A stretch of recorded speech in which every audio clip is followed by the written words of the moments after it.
You've been told that when someone leaves, what you feel is that you miss them. That the ache in your chest means the person themselves is the source of the emptiness. That the reason their name still appears in your mind during quiet moments is because they were the one thing your life truly needed. But if that were completely true, something wouldn't quite make sense. Why does the mind return more to the feeling than to the person? Why do you remember the warmth, the calm, the sense of being understood far more vividly than the real conversations, the flaws, and the ordinary moments that actually made up the relationship? Why does the heart hold on to an atmosphere more than the individual who was inside it? The truth is something most people are never taught. You don't miss them. You miss the feeling. You miss the emotional world your mind created when they were there. The sense of comfort, the quiet relief, the small moments when life felt lighter and more meaningful. For thousands of years, Buddhist thinkers observed the human mind with incredible attention, and they noticed something remarkable about attachment. People rarely cling to individuals themselves. Instead, they cling to the feelings those individuals seem to produce. The peace, the excitement, the emotional safety, the sense that everything in life suddenly made a little more sense. And when the person disappears, the mind quietly assumes the feeling disappeared with them.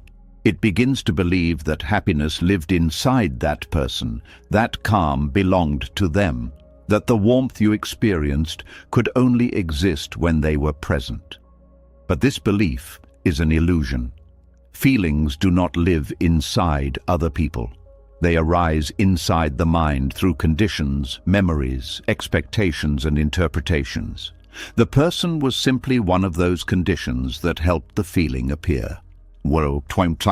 Tonight, as you listen, something subtle may begin to change inside you. The confusion surrounding certain memories may start to soften. The mind may begin to recognize the difference between a person and the emotional atmosphere that surrounded them.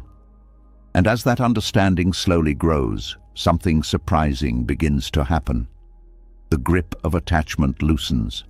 The restless replaying of the past begins to quiet down. The heart stops searching for something it believed another person had taken away. Because the moment you see clearly that you don't miss them, you miss the feeling, a new kind of freedom begins to appear. The past loses some of its emotional weight. The longing becomes easier to observe. The mind starts to understand one of the deepest insights in Buddhist wisdom. Feelings move through life the way weather moves through the sky. They appear, they change, and eventually they pass. Tonight we explore this powerful realization, the Buddhist insight that what we believe we lost was never truly the person, but the feeling we associated with them. And once the mind sees this clearly, attachment begins to loosen its hold. A quiet clarity replaces confusion. A calm understanding replaces longing. And slowly, you begin to see the past in a completely different way. You don't miss them. You miss the feeling. Let's begin. Something begins to change the moment a quiet realization appears in the mind. The moment the heart begins to question whether the person you miss is truly the person at all. Because when the mind slows down and starts looking more carefully at its own memories, a strange detail begins to reveal itself. The memories are rarely about the person alone. They are about how life felt when that person was present. The warmth of certain evenings, the calm during certain conversations, the sense that the world made a little more sense when they were near. And once this observation becomes clear, another question naturally follows. If what remains inside the mind is mostly a feeling, then what exactly are we holding on to when we say we miss someone? What often surprises people is that the mind does not store people the way it stores objects. A chair in a room can be remembered with clear details. The shape, the color, the location. But people are not remembered in the same way. The mind rarely keeps an exact recording of who someone was. Instead, it stores emotional impressions. These impressions become the real memory. Over time, they become stronger than the actual person who created them. Intertwined. When someone leaves your life, the brain does not simply remember their face or the words they used to say. What it remembers most clearly is the internal state that surrounded them, the sense of comfort, the relief from loneliness, the excitement that certain moments created, the feeling that the world felt softer or more alive when they were nearby. Slowly, the mind begins to merge the person and the feeling into one single idea. The brain quietly says to itself that this person is the feeling. This is where attachment begins to form. The human mind has a natural tendency to associate internal states with external causes. If a certain place made you feel peaceful, the mind believes the peace belonged to the place. If a certain song made you feel emotional, the mind believes the emotion lives inside the music. And if a certain person appeared in your life during moments of warmth, excitement, or relief, the mind begins to believe that those feelings came directly from them.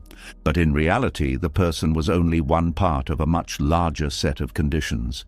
The emotional atmosphere that forms around someone is created by many things working together at the same time. Your expectations, your mood at the time, the environment you were both in, the stage of life you were experiencing. Even the small uncertainties and hopes that existed in your mind during that period. All of these invisible conditions blend together to create what feels like a unique emotional world. And once that emotional world forms, the mind begins to attach the entire atmosphere to the person who happened to be present within it. Think about how memory works when you look back on certain relationships.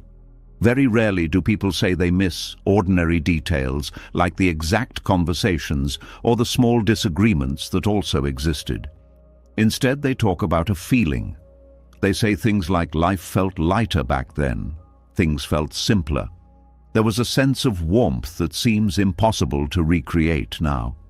These statements reveal something very important about the way attachment works. What is being remembered is not the person alone. What is being remembered is the emotional environment that surrounded them. The mind creates a kind of emotional climate around certain people. Some individuals appear in your life during moments when you are discovering new things about yourself. Others appear during periods when you feel lonely, and their presence brings relief. Some relationships form when you are young and everything in the world still feels new and full of possibility. When these moments occur, the brain quietly records the emotional climate that existed at that time. Later, when the person is gone, the mind searches for the source of that climate. Because it cannot easily recreate the exact internal conditions that existed back then, it assumes the feeling must have belonged to the person. This is how the confusion between people and emotional atmospheres begins. Buddhist psychology recognized this pattern thousands of years ago. Teachers observed that the mind constantly misidentifies the source of its own experiences. Instead of seeing feelings as events happening inside consciousness, the mind attributes them to objects, people, and situations outside itself. In reality, what we experience around someone is not created by them alone. It is created by the interaction between two minds and the countless mental conditions both individuals bring into the moment. Consider how the same person can create completely different emotional atmospheres depending on the situation. One day, a conversation with them may feel comforting and calm. Another day, the same person may feel distant or confusing. If the feeling truly belonged to them as a permanent quality, it would remain stable, but it does not. The emotional environment shifts constantly. Chat point 2 class. This instability reveals something important. The feeling was never truly owned by the person. The emotional state arose from a moment that can never be perfectly repeated. However, when the mind looks back at the past, it does not remember every small change in that atmosphere. Instead, it compresses thousands of moments into one simplified emotional summary. That summary becomes the memory of the relationship. Over time, the mind begins to treat this summary as the true reality of what happened. This is why people sometimes say they miss someone even when they know the relationship itself was not always healthy or stable. When the brain reviews the past, it focuses on the emotional peaks rather than the entire story. The atmosphere that existed during the best moments becomes the dominant memory. The mind then begins searching for a way to return to that atmosphere. But there is a problem. The emotional environment that existed during a relationship cannot be recreated simply by bringing the person back into your life. Because the atmosphere was not produced by them alone. It was created by a unique intersection of time, circumstances, and inner psychological states that have already passed. In many cases, the feeling people long for is not even tied directly to the relationship itself. It is connected to who they were during that period of life, their age, their sense of possibility, the stage of personal growth they were experiencing, the uncertainty or excitement that existed at that time.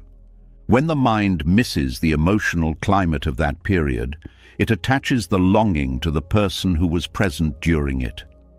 This creates the illusion that the person is the missing piece. But what the mind truly misses is the internal state that existed during those moments. Understanding this difference begins to loosen the grip of attachment. When the mind realizes that feelings do not belong to people, something important begins to shift. Instead of searching for emotional relief in the return of someone from the past, the mind starts to observe the conditions that created those feelings in the first place. This observation opens the door to a deeper understanding of how emotional experiences arise. The warmth you felt around someone did not come from them alone.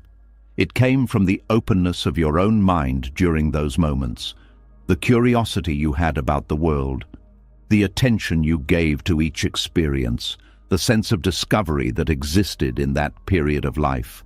All of these internal conditions combined with the presence of another person to produce the atmosphere you now remember. Once those conditions change, the atmosphere naturally changes as well. This is not something to feel sad about. It is simply the nature of human experience. Every emotional environment is temporary. Every feeling arises from a network of conditions that constantly evolve. Relationships themselves are part of that changing landscape, not the permanent source of the emotions we associate with them. Seeing this clearly allows the mind to separate two things that were previously fused together. The person becomes one element in the memory. The feeling becomes another. When these two elements are no longer confused with each other, attachment begins to soften.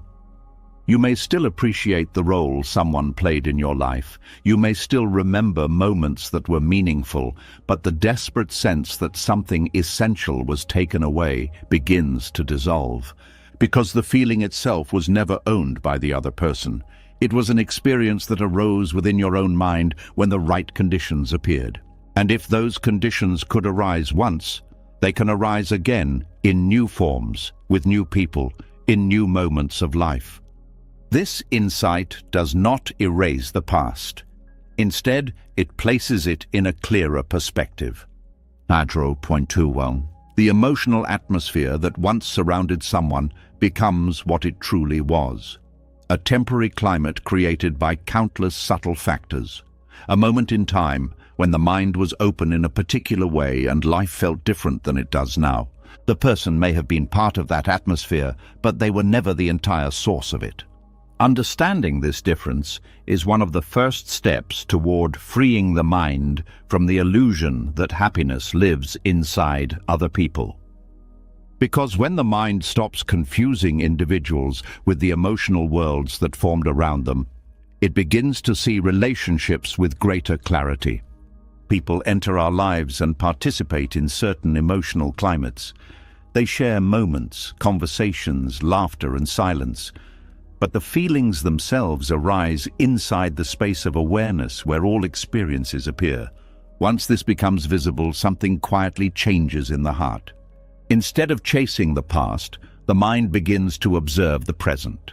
Instead of longing for a person as the source of a feeling, the mind begins to understand how feelings arise and pass within itself.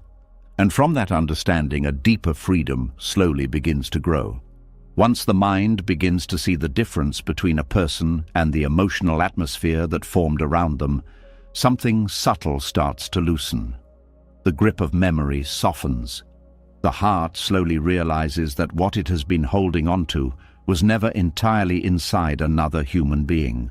A quiet space opens in the mind where a deeper question begins to appear. If the feeling did not truly belong to the person, then where did it come from? This question is where one of the most important insights in Buddhist understanding begins to unfold. Because the moment you start asking where emotions actually arise, the entire way you understand attachment begins to change. There is a strange habit the human mind carries everywhere it goes. Whenever a powerful emotion appears, the mind immediately searches for something outside itself to blame or credit. If happiness appears, the mind points to the person standing nearby. If sadness appears, the mind looks at the situation and declares it the cause. This reaction feels natural because the brain is designed to simplify the complex experiences of life. Instead of examining the many subtle processes happening inside consciousness, it assigns emotions to visible objects and people. This is why someone may say a person makes them happy, or that someone else makes them anxious. The language itself reflects a deeper misunderstanding. The statement suggests that emotions are produced by people in the same way a lamp produces light. But the Buddhist observation of the mind reveals something very different. Feelings do not originate in people, they arise from conditions.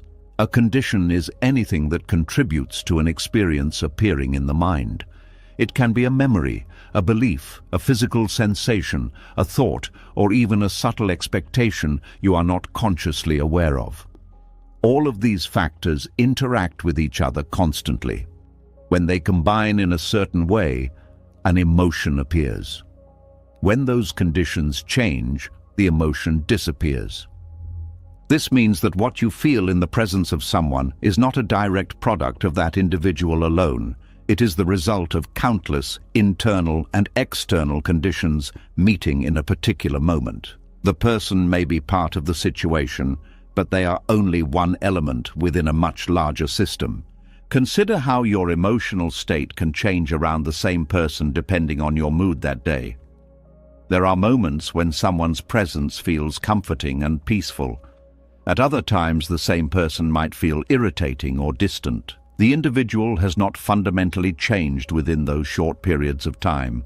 What changed were the internal conditions within your own mind, your level of energy, your expectations, the thoughts you carried into the interaction, the environment surrounding the conversation. Each of these conditions shapes how the mind interprets the moment. From that interpretation, a feeling emerges. The Buddha described this process with remarkable clarity. He explained that feelings arise when the mind comes into contact with something and interprets that contact. The interpretation is not passive. The mind immediately evaluates what it experiences. It silently asks whether something is pleasant, unpleasant, or neutral. This evaluation happens so quickly that most people never notice it. The brain labels experiences automatically. If something feels pleasant, the mind begins to move toward it. If something feels unpleasant, the mind moves away from it. These reactions create the foundation of attachment and aversion. In relationships, this process becomes especially powerful because human connection often produces strong emotional responses. When a conversation brings relief from loneliness, the mind records the pleasant feeling and associates it with the person involved. The brain quietly concludes that this individual is the source of the happiness. But what actually happened was more complex. The pleasant feeling arose because several conditions aligned. Perhaps the person listened attentively. Perhaps you were already feeling vulnerable and needed reassurance. Perhaps the moment occurred during a time when you were searching for meaning or companionship. Each of these internal conditions prepared the mind to experience relief and warmth. The other person simply participated in the moment where those conditions were activated. If those same conditions had existed while speaking with someone else, the feeling might have appeared there as well. But because the experience occurred with a specific person, the mind creates a shortcut in its understanding. It concludes that the individual themselves produce the emotion. This shortcut becomes the beginning of emotional attachment. Once the mind believes that happiness comes from a particular person, it begins to protect that connection. The thought of losing them creates anxiety because the brain assumes the feeling will disappear along with them. In reality, what the mind fears losing is the set of conditions that allowed the emotion to arise. However, those conditions are not fixed in time. They shift constantly. Your beliefs evolve, your understanding of yourself changes, your expectations about relationships grow or dissolve. Each time these internal elements change, the emotional experiences connected to them also change. This is why the same relationship can feel different at different stages of life. In the beginning, there may be excitement and curiosity. Later, there may be comfort and familiarity. At another point, there may be tension or distance. The person may remain the same, but the conditions shaping your emotional response continue to evolve. Recognizing this movement helps reveal a deeper truth about emotions. Feelings are not stable entities that belong to individuals. They are temporary events created by conditions that constantly interact. Buddhist teachers often compared emotions to natural phenomena such as weather. A clear sky does not belong to the mountain it appears above. A storm does not belong to the ocean it passes over. These events arise when certain atmospheric conditions gather together. When those conditions change, the sky becomes different again. The same principle applies to emotional experience. When someone enters your life during a period of openness, curiosity, or longing, the conditions may produce feelings of warmth and connection. If the same person appeared during a time of stress or exhaustion, the emotional result might be entirely different. This does not mean that relationships are meaningless. It means they are part of a much larger process occurring within consciousness. People participate in the conditions that shape emotions, but they are not the sole creators of those emotions. Understanding this distinction can feel uncomfortable at first because it challenges one of the most deeply held assumptions about love and happiness. Many people believe that the right person will permanently generate certain feelings within them. But Buddhist insight suggests something more realistic and ultimately more liberating. No person can permanently produce a feeling inside another mind. What they can do is participate in moments where certain conditions allow emotions to arise.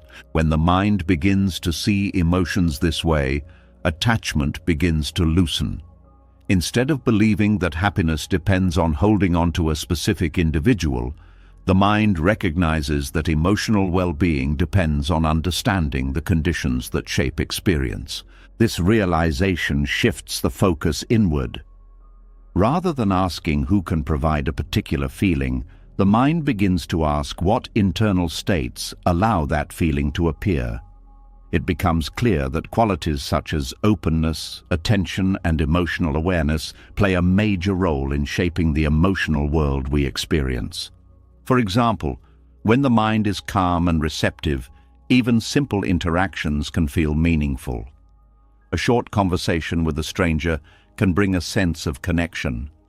A quiet moment shared with someone can feel peaceful.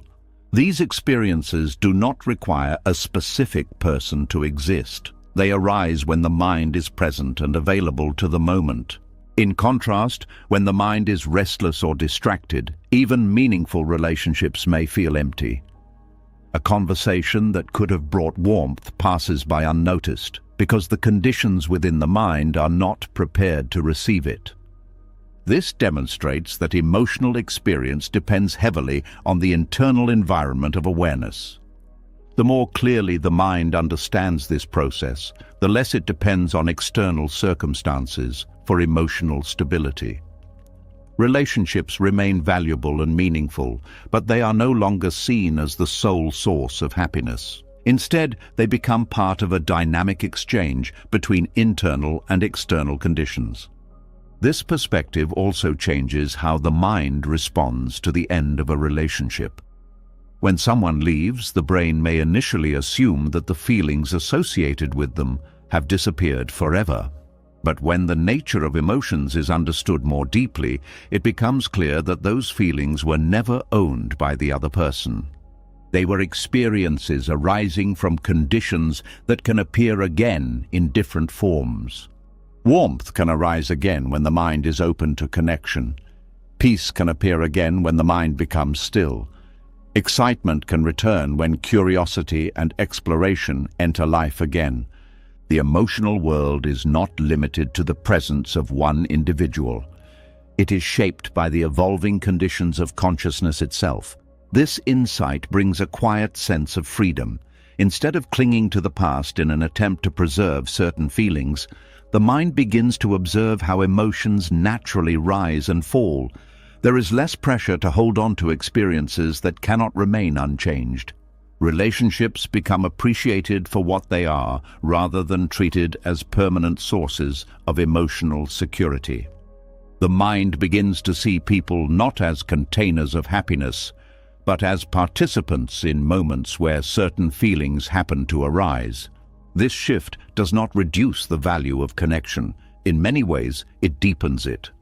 When someone is no longer viewed as the sole source of emotional fulfillment, there is less fear surrounding the relationship.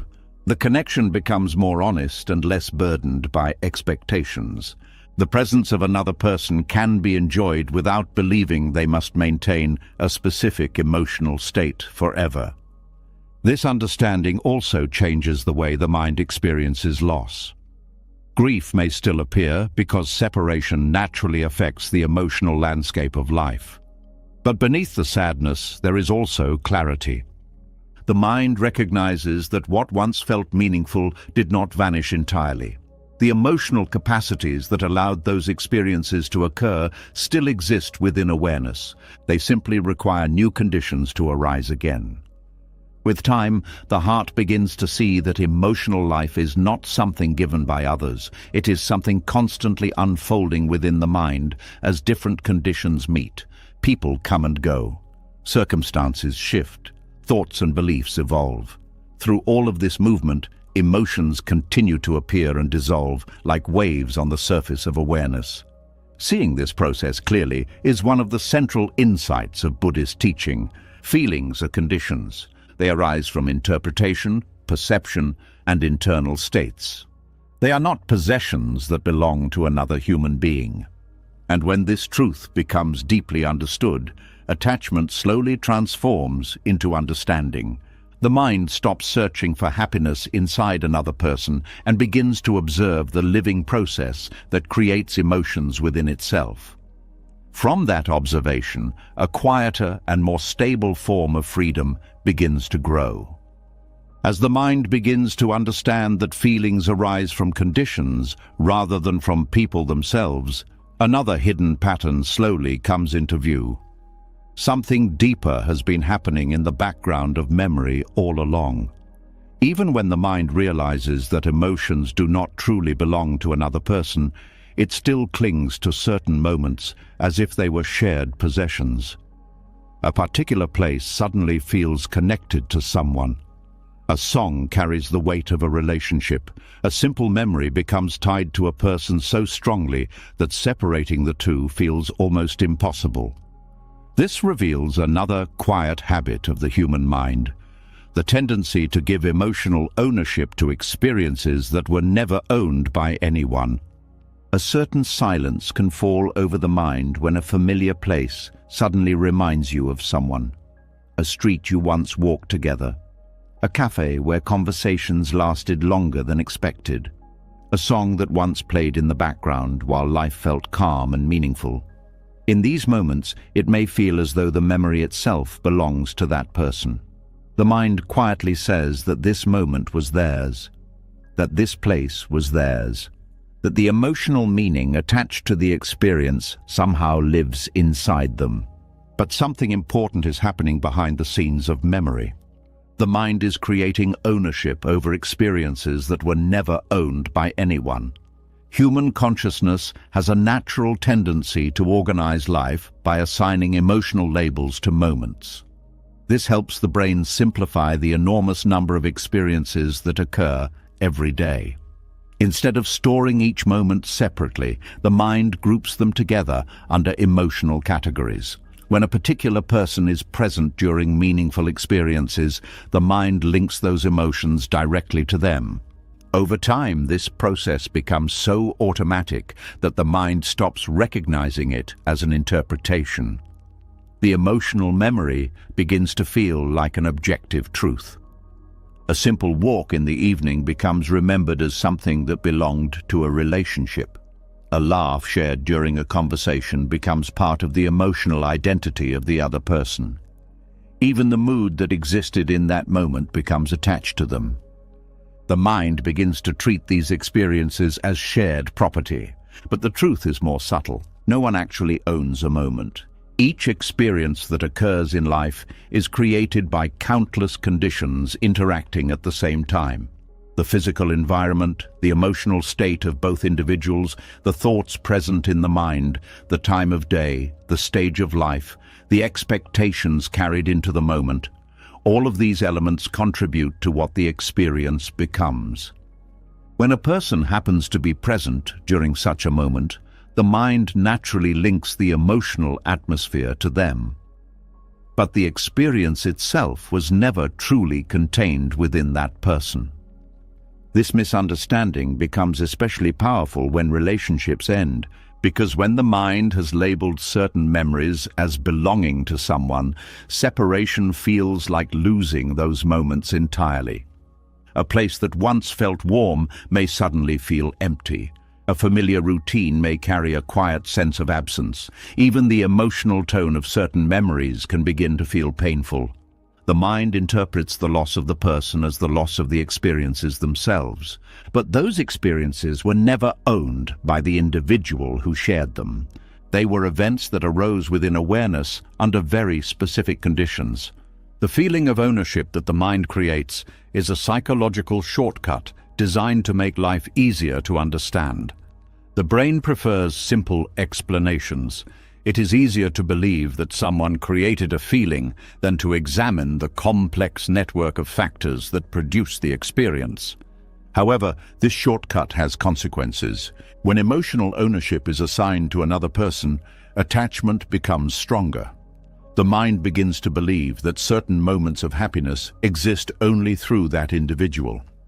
When the relationship changes or ends, the mind experiences the shift as a form of emotional theft. It feels as though something that once belonged to you has been taken away. In reality, what has changed are the conditions that once allowed those experiences to arise. The cafe still exists. The street is still there. The music can still be played. But the emotional climate that surrounded those moments was shaped by countless subtle elements that cannot be repeated in exactly the same way. This is one reason memory can feel so powerful.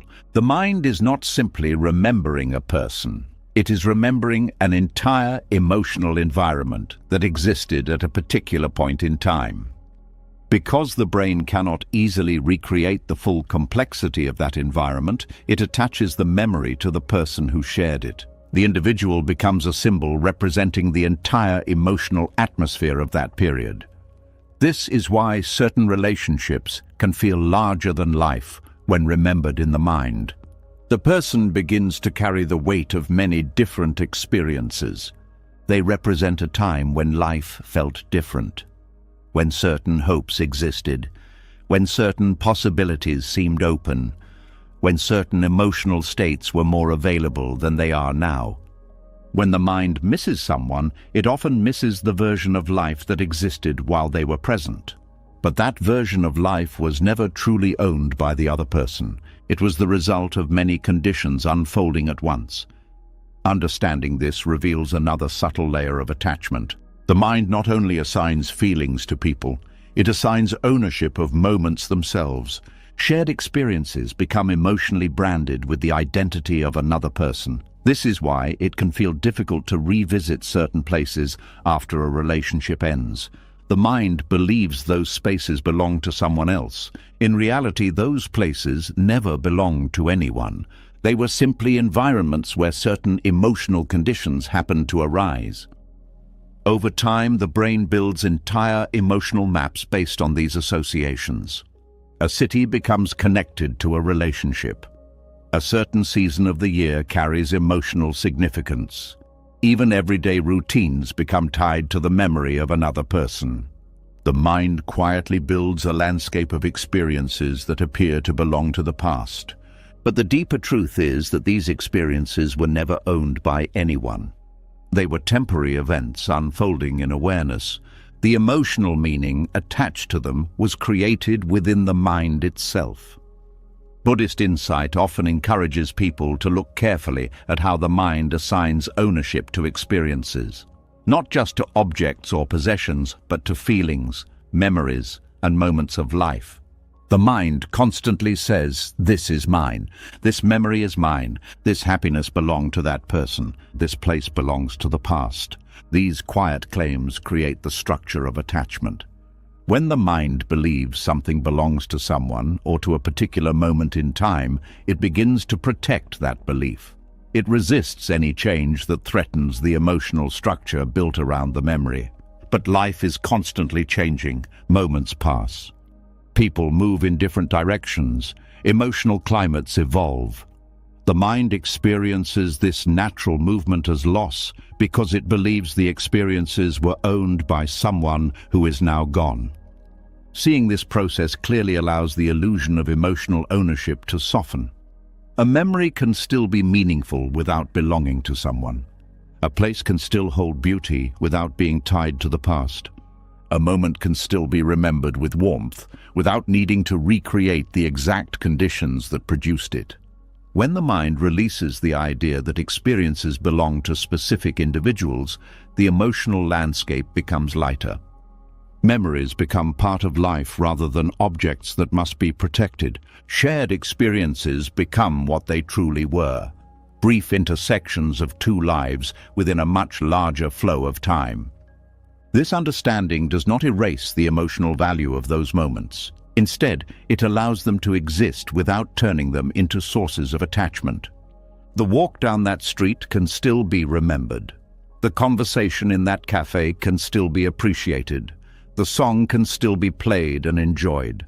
But the mind no longer treats those experiences as something that was taken away. They were never owned in the first place. They were simply moments that arose and passed, like all experiences do. When this becomes clear, the heart begins to experience memories differently. Instead of feeling that something has been lost, the mind begins to see that the experiences were always temporary events unfolding within life. They were never possessions. They were never property. They were simply moments where certain emotional conditions met for a short time. Understanding this gradually transforms the way attachment operates. The mind no longer builds emotional territories around people and memories. It begins to see experiences as part of a continuous flow rather than as objects that belong to someone. From this perspective, separation does not erase the past. It simply reveals the truth that the past was never owned by anyone. It was a series of moments shared briefly before continuing on their natural path. When the mind stops labeling those moments as belonging to a person, something quietly changes. The feeling of loss begins to soften. Memories remain, but they no longer carry the weight of ownership. They become part of life's unfolding story rather than something that must be held onto. And as this understanding deepens, the mind slowly learns to experience the present moment without assigning it to the past or to another person. Experiences begin to unfold freely again. Moments arise without needing to belong to anyone. And within that freedom, attachment gradually begins to dissolve. As the mind begins to release the belief that moments and memories belong to a person, another deeper assumption slowly starts to reveal itself. Beneath the attachment to shared experiences lies an even stronger belief that most people rarely question. The belief that the feelings inside a relationship should remain the same, that the warmth of the beginning should stay forever, that the emotional atmosphere created between two people should continue without changing. When that expectation quietly lives in the mind, every shift in emotion begins to feel like something is going wrong. But the deeper truth is that relationships were never designed to hold permanent emotional states. A quiet disappointment often appears in people when they look back at relationships that once felt alive and vibrant. At the beginning, there was excitement, curiosity, and the feeling that every conversation carried a spark. Time felt lighter. Simple moments felt meaningful. The mind interpreted those feelings as proof that something stable had been found. Without realizing it, the brain began to expect that emotional atmosphere to continue indefinitely. This expectation forms naturally because the mind prefers stability. Human consciousness constantly searches for patterns that can be predicted and controlled.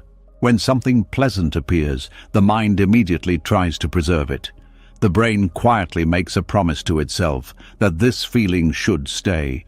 But emotions are not designed to stay the same. They are constantly changing responses to shifting conditions. In the early stages of a relationship, the mind is filled with novelty. Everything feels new. Each discovery about the other person activates curiosity. Conversations carry a sense of exploration. Even ordinary activities feel exciting because they are shared with someone whose presence has not yet become familiar. Novelty itself produces powerful emotional energy. The brain releases chemicals that heighten attention and amplify feelings of connection. The mind interprets this heightened emotional state as evidence that something special has appeared. However, novelty cannot last forever. As time passes, familiarity replaces discovery. The mind begins to understand the other person more clearly. The unknown aspects that once created excitement slowly fade. The emotional intensity naturally adjusts as the brain adapts to the presence of the relationship. This shift is often misunderstood. Because the mind remembers the emotional intensity of the beginning, it expects that same intensity to continue. When the feeling changes, the brain interprets the shift as a problem. People may begin to wonder whether something is wrong with the relationship. They may believe the connection has weakened. In reality, what has changed is simply the emotional condition created by novelty. Buddhist teachings often emphasize a principle known as impermanence. Impermanence means that all experiences constantly change. Nothing remains fixed. Every emotional state, every thought, every moment of life moves through a cycle of appearing and disappearing. This principle applies to relationships just as much as it applies to everything else. The warmth that existed in the beginning was a temporary condition created by curiosity and discovery. The calm that appears later is another condition created by familiarity and understanding. Even moments of tension or distance are simply emotional states shaped by changing circumstances. Yet the mind continues to hold on to the expectation that the original feeling should remain. This expectation creates a quiet tension beneath many relationships. Instead of observing emotions as changing experiences, the mind tries to preserve a specific emotional atmosphere. When that atmosphere fades, disappointment arises. The disappointment is not created by the relationship itself. It is created by the expectation of permanence. This expectation becomes stronger because memory does not record emotions in a balanced way. The brain tends to highlight emotionally intense moments while ignoring the gradual transitions between them.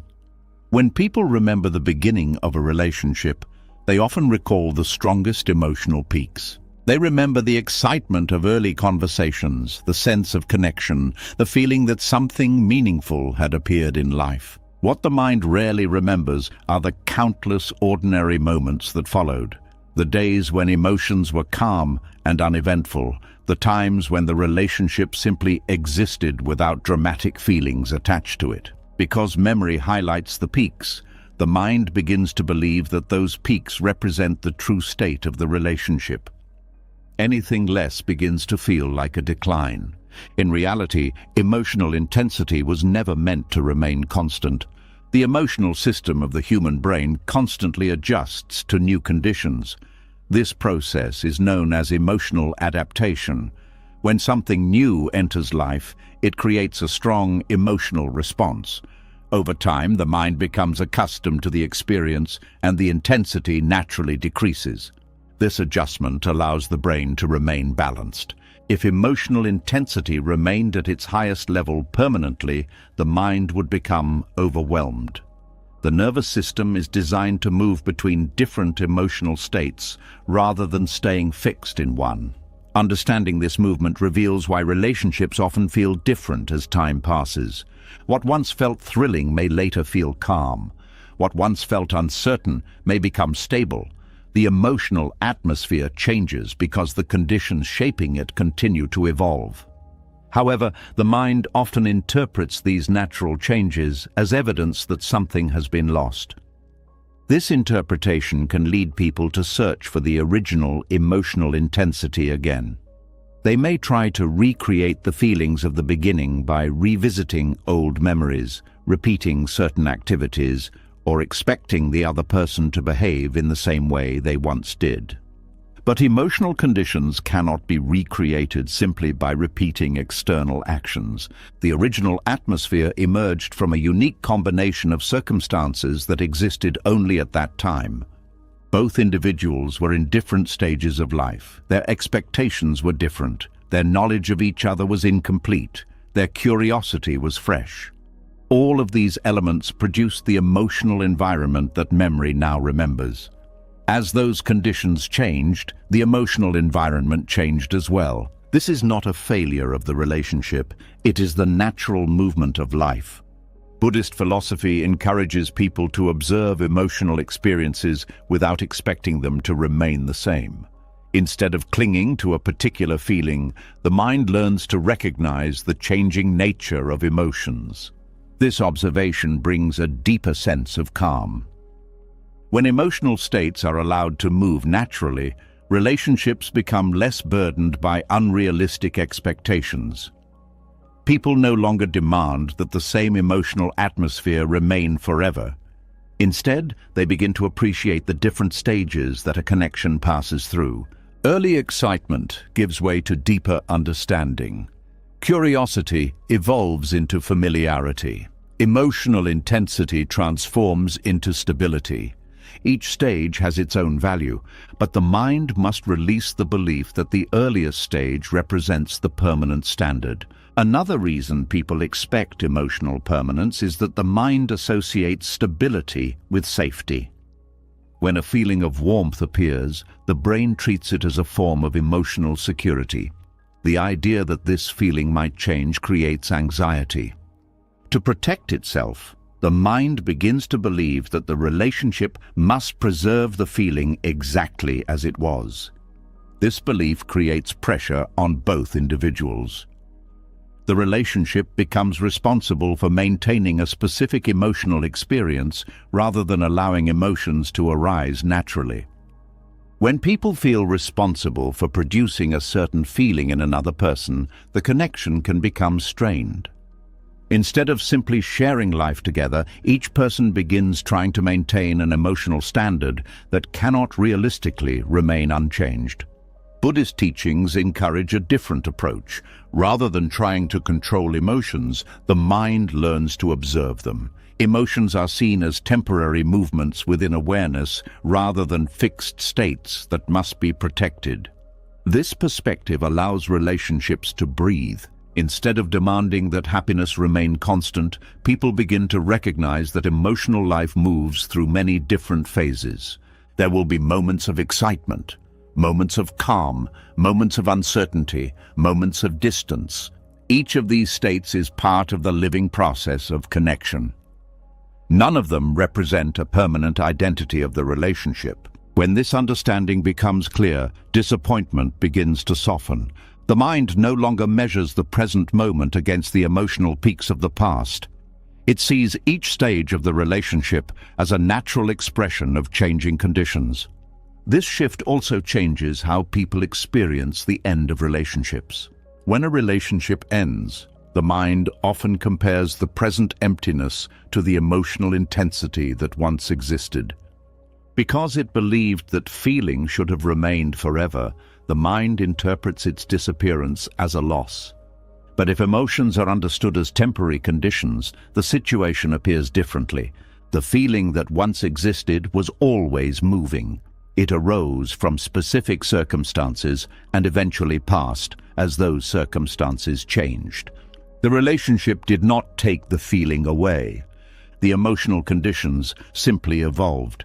This realization does not remove sadness entirely. Loss can still be painful because relationships shape many parts of life.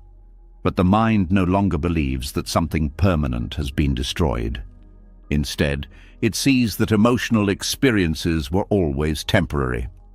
They were never meant to stay fixed. This understanding creates space for acceptance. Rather than fighting the changing nature of emotions, the mind begins to move with them. Relationships are no longer expected to preserve a single emotional state forever. They become living processes shaped by time, growth, and shifting conditions. The warmth of the past can still be appreciated, the calm of the present can still be valued, and the uncertainty of change can be accepted as part of life's natural movement. When the illusion of emotional permanence dissolves, something remarkable happens. Relationships become lighter. They are no longer measured against an impossible standard. Instead of trying to hold on to a feeling that cannot remain unchanged, the mind begins to appreciate each stage of connection as it unfolds. And in that acceptance, a deeper kind of stability begins to appear. Not the stability of frozen emotions, but the stability of understanding, the understanding that every feeling is temporary, and that relationships, like all living things, exist within the gentle rhythm of change. As the mind slowly accepts that emotions inside relationships cannot remain permanently the same, another quiet shift begins to appear in how the past is remembered. When the expectation of emotional permanence fades, the mind often turns backward and begins examining memories with unusual intensity. But something subtle happens during this process. The past that the mind reviews is rarely the past that actually happened. Instead, memory begins to reshape the emotional story of the relationship. Moments that were once ordinary become brighter, warmer, and more meaningful than they originally felt. The mind begins to polish certain memories until they shine in a way they never did when they first occurred. There is a strange transformation that takes place after separation. While the relationship was unfolding in real time, many moments passed quietly without much attention. Some days felt ordinary, some conversations were brief, some experiences were simply part of everyday life. But once the relationship ends, those same moments begin to change in the mind. Memory does not behave like a camera recording events exactly as they occurred. Instead, it behaves more like a storyteller rewriting a narrative over time. The mind quietly edits the emotional tone of past experiences. Certain scenes become brighter, while others fade into the background. This process is not intentional. The brain is designed to organize experiences in a way that helps create meaning. When something important happens in life, the mind begins to reconstruct the past in order to understand it. Separation is one of those moments that triggers reconstruction. When a person leaves or a relationship ends, the brain attempts to make sense of the emotional change. It looks backward and begins gathering memories that appear to explain why the relationship mattered. But in doing so, the mind rarely retrieves the past in a balanced way. Instead, it highlights the moments that carry emotional weight. A simple laugh becomes a symbol of happiness. A quiet evening together becomes evidence of deep connection. Even small gestures that once felt ordinary may begin to carry powerful meaning. This selective focus slowly reshapes the emotional story of the relationship. The mind begins to believe that the past was filled with more emotional intensity than it actually contained. One reason this happens is that memory is strongly influenced by present emotions. When the mind feels loss, it searches for reasons to explain that feeling. It begins to scan the past, looking for moments that justify the current sense of longing. The brain asks itself why this person matters so much. To answer that question, memory gathers scenes that appear meaningful. Moments of warmth are recalled more vividly than moments of frustration. Pleasant conversations become clearer than disagreements that also existed. The emotional story becomes simplified. What remains in memory is not the full relationship, but the emotional highlights. Over time, these highlights form a narrative that feels powerful and convincing. The mind begins to believe that the relationship was defined by those emotional peaks. But relationships are rarely composed only of emotional peaks. They contain long periods of ordinary experience, daily routines, neutral conversations, moments of distraction or silence. These ordinary parts of life rarely remain in memory with the same clarity. Because they do not carry strong emotional intensity, the brain gradually allows them to fade. What remains is a condensed version of the relationship where meaningful moments appear closer together than they actually were. This process makes the past feel richer than it truly was. Psychologists often describe this pattern as emotional editing. The mind becomes a quiet editor that rearranges scenes in order to create a more dramatic narrative. This editing process helps explain why memories of relationships often feel different months or years after they end. During the relationship itself, the mind experienced a wide range of emotions.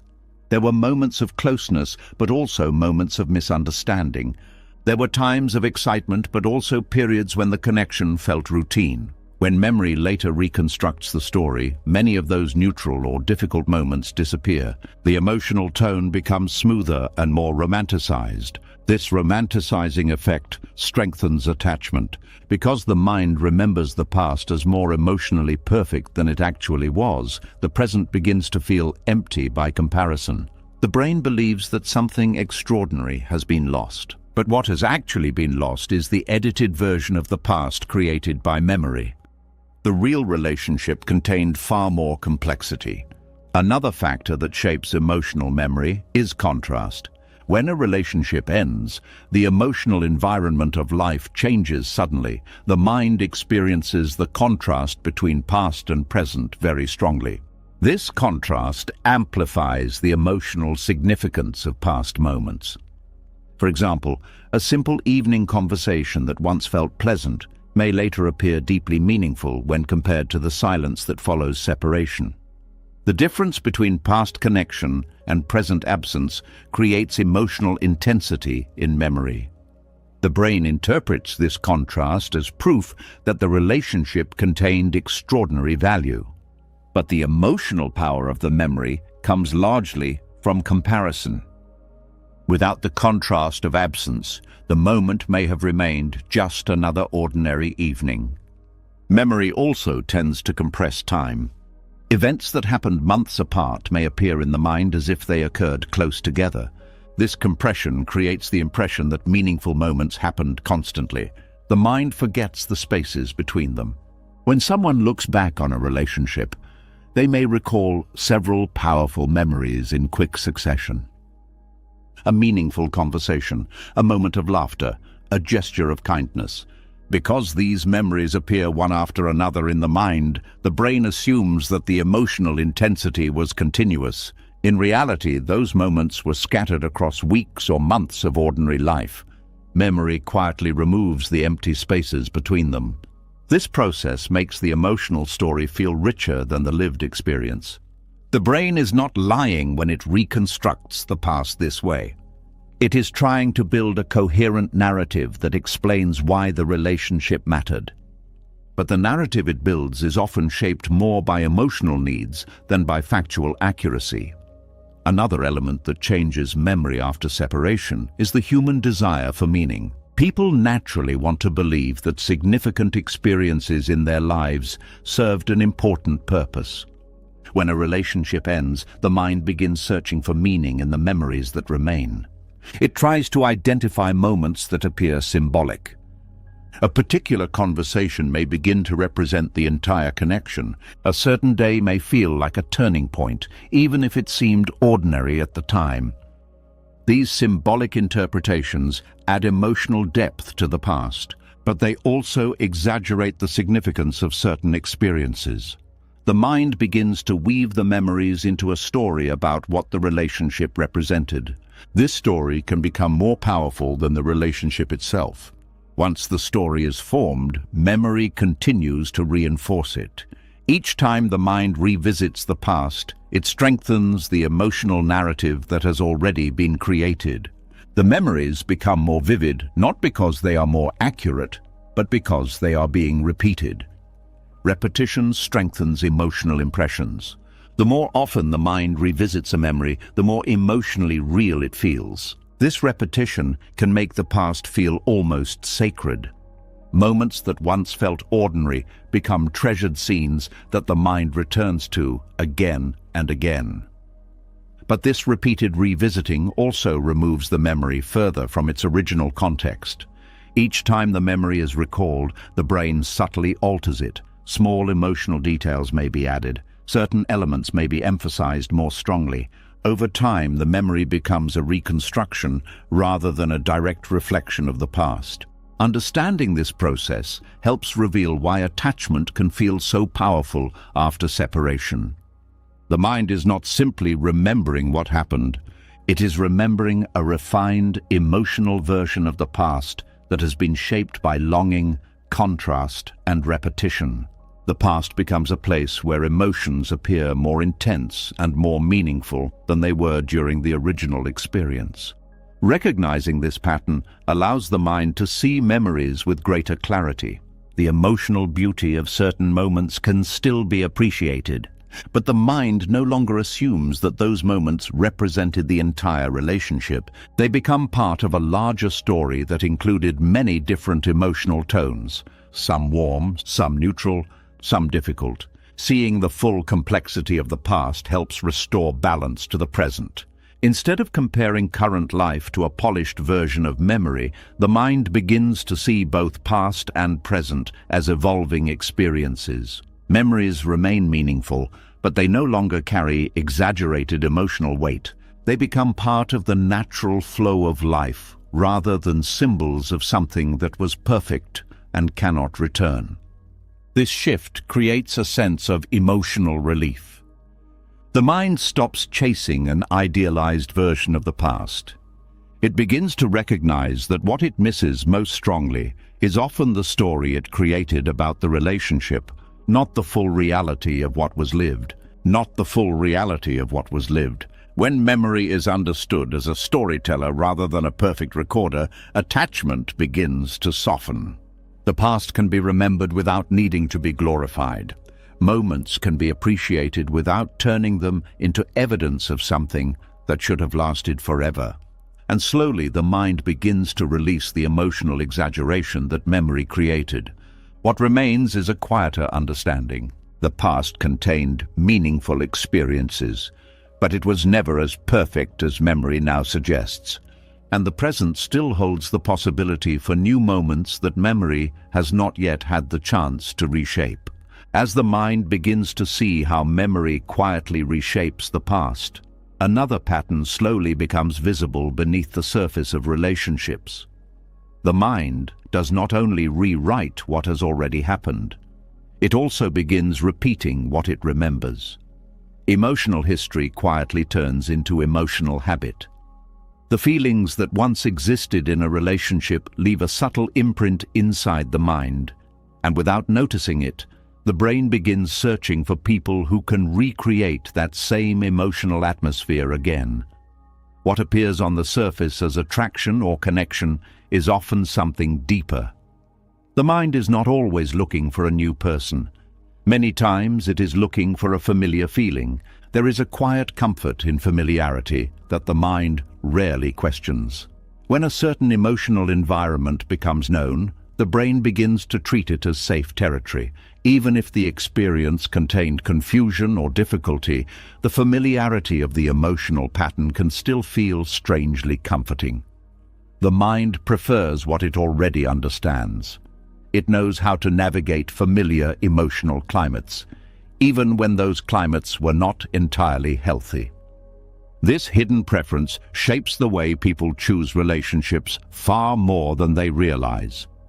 When someone enters a new connection, the mind immediately begins comparing the emotional atmosphere to previous experiences. The brain searches for signals that feel recognizable. A certain tone of voice, a particular type of attention, or even a similar rhythm of communication can trigger the feeling that something meaningful is happening. But often the attraction is not directed toward the person themselves. It is directed toward the emotional environment that person seems to recreate. This is why people sometimes find themselves drawn to individuals who resemble previous partners in subtle ways. The resemblance may not be physical. It may exist in the emotional dynamics of the interaction. Perhaps the person expresses care in a familiar way. Perhaps the emotional rhythm of the relationship echoes something the mind has experienced before. When the brain detects these similarities, it sends a signal of recognition. Recognition creates comfort. Comfort is often mistaken for connection. But recognition does not always mean that two people truly understand each other. It simply means that the emotional conditions feel familiar. The mind is extremely sensitive to these emotional echoes. When a certain emotional environment once played a significant role in life, the brain stores it as a pattern. Later, when a similar pattern appears, the mind reacts quickly. It assumes that the same emotional experience will return. This reaction can make new relationships feel intense very quickly. The sense of familiarity creates the impression that the connection is special or meaningful. The brain interprets the emotional recognition as evidence that the person has a unique place in your life. In reality, what the mind has recognized is not the person. It has recognized the pattern. Emotional patterns operate like internal templates that shape how the mind interprets relationships. These templates are created through past experiences. Each time a relationship produces strong emotions, the brain records the emotional environment surrounding those moments. Later, the mind quietly searches for situations that resemble those environments. This search happens automatically. Most people believe they are choosing relationships based on attraction or compatibility. But underneath that conscious choice, the mind is often guided by the desire to recreate familiar emotional states. These emotional states can be positive or negative. Someone who once experienced deep comfort in a relationship may search for people who recreate that sense of calm. Someone who experienced emotional uncertainty may unknowingly seek out relationships that produce the same tension. The brain does not always distinguish between healthy familiarity and unhealthy familiarity. It simply recognizes patterns. If a certain emotional environment once became deeply embedded in memory, the mind may attempt to return to it again and again. This pattern can create cycles in relationships that feel confusing.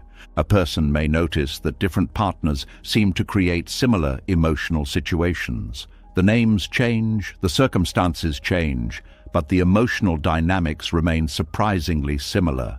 This repetition is not random. It is the mind attempting to recreate an emotional environment that has become familiar.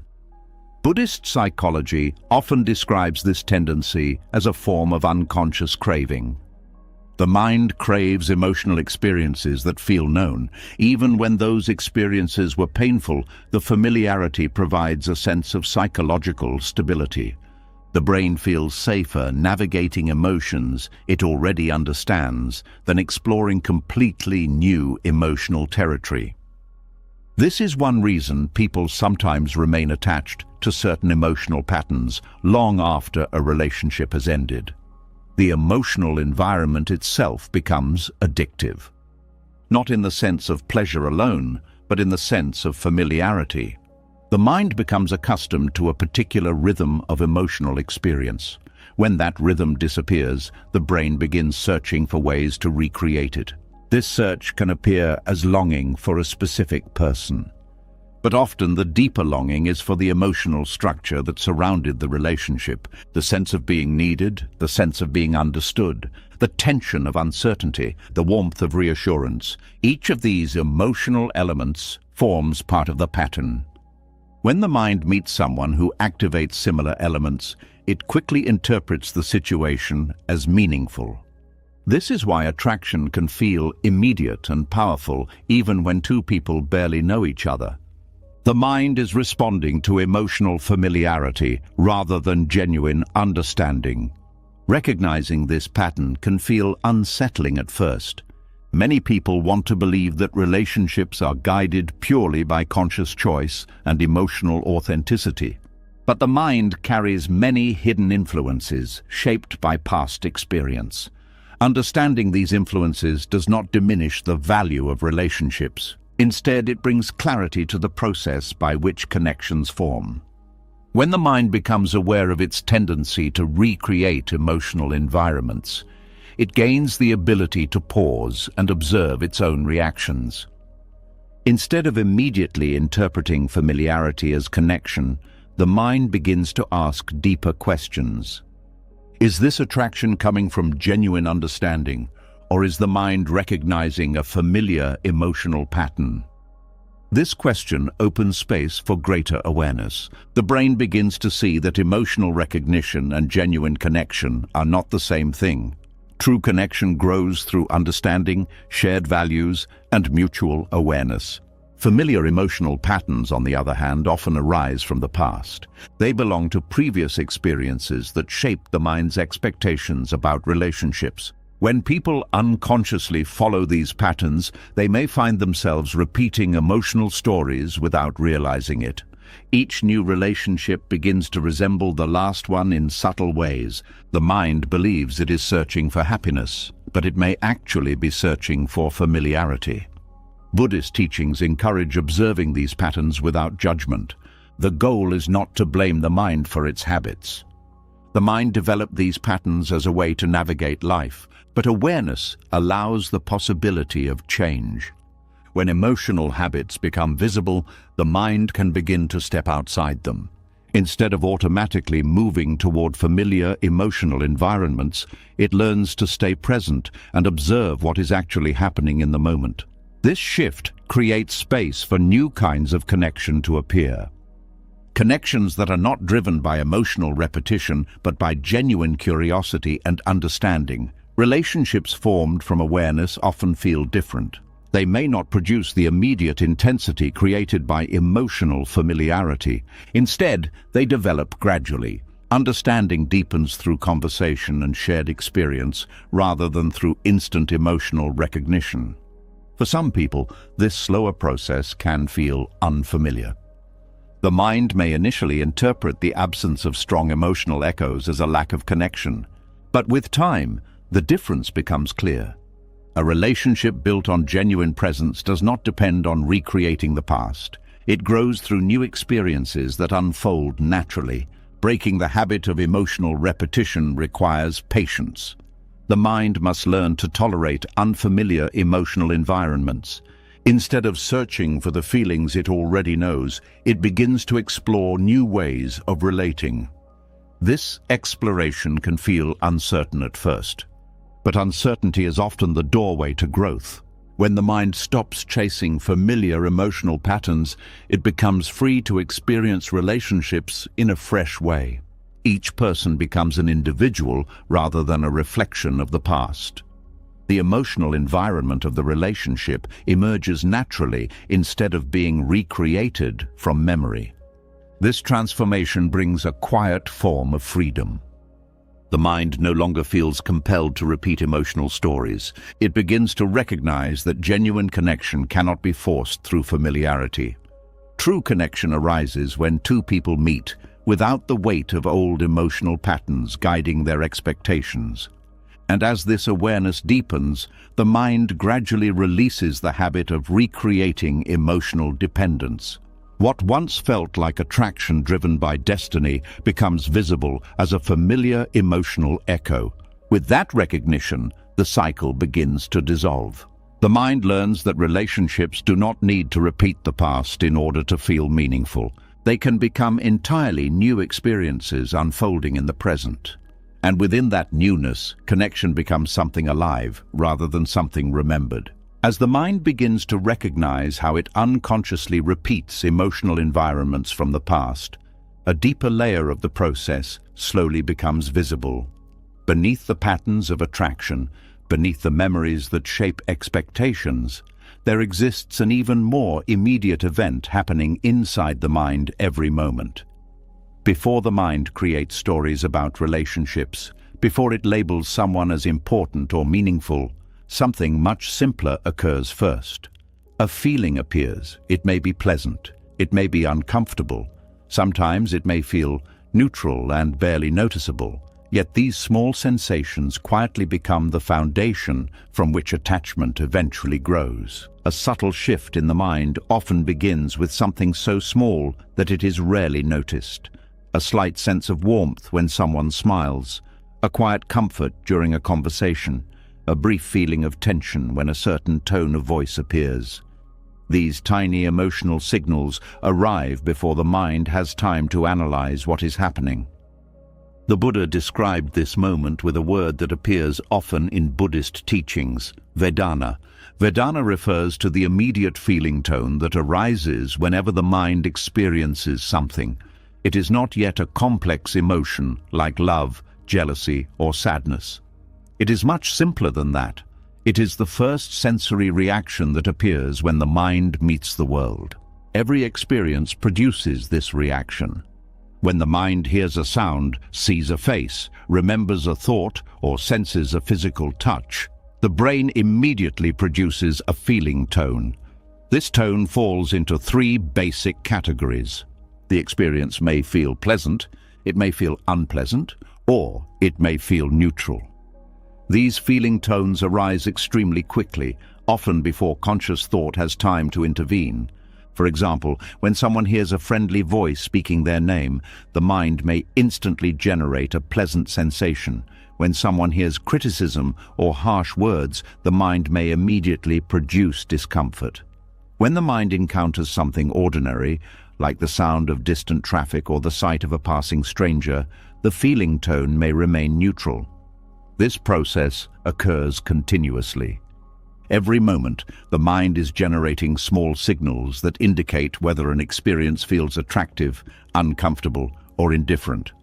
At first, these signals seem insignificant, but they play a powerful role in shaping attachment. When a pleasant feeling tone appears, the mind instinctively moves toward it.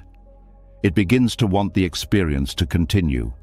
It may not yet know why the feeling is pleasant, but it recognizes that the sensation is enjoyable. The brain begins to associate the pleasant sensation with whatever object or person happened to be present when the feeling arose. This is the earliest stage of attachment. Before the mind develops emotional stories about a person, it has already begun linking that individual to a pleasant feeling tone. The person may simply have spoken kindly, smiled gently, or listened with attention. The mind experiences the pleasant sensation and quietly records the association. Later, when the same person appears again, the mind remembers the pleasant sensation and anticipates that the feeling may return. This anticipation strengthens interest. The mind becomes more attentive to the person. Small gestures that might otherwise go unnoticed begin to feel meaningful because they are linked to the pleasant sensation stored in memory. Over time, the mind constructs a larger emotional narrative around these repeated experiences. But the narrative began with something very small. A simple, pleasant feeling tone. In the same way, unpleasant feeling tones can shape relationships in the opposite direction. When the mind experiences discomfort around someone, even if the cause is subtle, the brain records the association. Perhaps the person's tone sounded impatient. Perhaps their words triggered an old memory. Perhaps the emotional atmosphere simply felt tense. The unpleasant sensation may be brief, but the mind quietly remembers it. Later encounters with that person may carry a subtle sense of caution. The mind may not consciously remember the original moment, but the feeling tone remains stored in emotional memory. This is why certain people can evoke immediate comfort, while others create unexplained tension. The brain has already formed associations through the feeling tones of past experiences. Most people are not aware that this process is happening. They believe attachment begins when they consciously decide that someone is important or attractive. But by the time that conscious decision appears, the mind has already processed many layers of feeling tones. These sensations quietly guide attention and interest long before the mind forms deliberate judgments. Buddhist teachings place great importance on recognizing Vedana because it reveals the earliest stage of attachment. If the mind can observe feeling tones clearly, it can see how emotional reactions begin to develop. Without this awareness, the process unfolds automatically. A pleasant sensation leads to desire. An unpleasant sensation leads to resistance. A neutral sensation leads to indifference. These reactions become the foundation of emotional patterns. In relationships, pleasant feeling tones often create the first spark of attraction. When someone makes us feel understood, appreciated, or emotionally safe, the mind experiences pleasant sensations that it wants to repeat. The brain begins to seek out situations where those sensations can occur again. This desire gradually deepens into emotional attachment, but the attachment is not truly directed toward the person alone. It is directed toward the pleasant sensation that the person helped create. Understanding this distinction changes how the mind interprets attraction. The pleasant feeling tone is not owned by the other person. It arises from the interaction between your mind and the conditions present in that moment. The other person may contribute to those conditions, but the sensation itself is generated within your own experience. This insight helps explain why two people can experience the same interaction differently. One person may feel warmth and comfort during a conversation, while the other person feels uncertainty or tension. The external situation is the same, but the internal conditions of each mind shape the feeling tone differently. Each individual carries their own memories, expectations, and emotional sensitivities into the moment. These internal conditions influence whether the experience feels pleasant, unpleasant, or neutral. Because feeling tones arise so quickly, the mind rarely pauses to examine them. It simply reacts. Pleasant sensations lead to craving. Unpleasant sensations lead to avoidance. Neutral sensations lead to disinterest. These reactions happen again and again throughout daily life. In relationships, the repeated experience of pleasant feeling tones can gradually build the sense that someone is essential to emotional happiness. The mind begins to believe that the person is the source of the good feelings. But Buddhist insight reminds us that the person is not the true source. The sensation arises within the mind through the meeting of many conditions. The person's behavior, your emotional openness, the context of the moment, and countless subtle influences all combine to create the experience. When those conditions change, the feeling tone changes as well. This is why relationships can feel different over time. The pleasant sensations that once appeared frequently may become less intense as circumstances evolve. The mind may interpret this change as a loss of connection, but the deeper reality is simply that the conditions generating the feeling tone have shifted. Recognizing the role of Vedana helps the mind understand the early stages of attachment before they become overwhelming. When a pleasant sensation appears, awareness can observe it without immediately turning it into craving. When an unpleasant sensation arises, awareness can notice the discomfort without creating aversion. This practice allows emotions to move naturally without becoming fixed attachments. Instead of being pulled automatically toward pleasant sensations, the mind begins to see them as temporary experiences. They arise, remain briefly, and pass away. The same is true for unpleasant sensations. They appear, create discomfort, and eventually dissolve when the conditions supporting them change. When the mind learns to observe these feeling tones carefully, it begins to understand that emotions are not permanent features of relationships. They are momentary signals created by the meeting of internal and external conditions. This understanding weakens the belief that happiness lives inside another person. The pleasant sensation that arises in someone's presence is simply one moment in the ongoing flow of experience. It does not define the entire relationship. It does not guarantee that the same feeling will appear again. It is simply a passing event within awareness. As the mind becomes more attentive to these subtle sensations, the process of attachment becomes easier to recognize. The moment a pleasant feeling appears, the mind can observe the urge to hold on to it. The moment discomfort appears, the mind can notice the impulse to push it away. This awareness interrupts the automatic chain that usually leads from sensation to attachment. Instead of being carried forward by craving or resistance, the mind begins to rest in observation.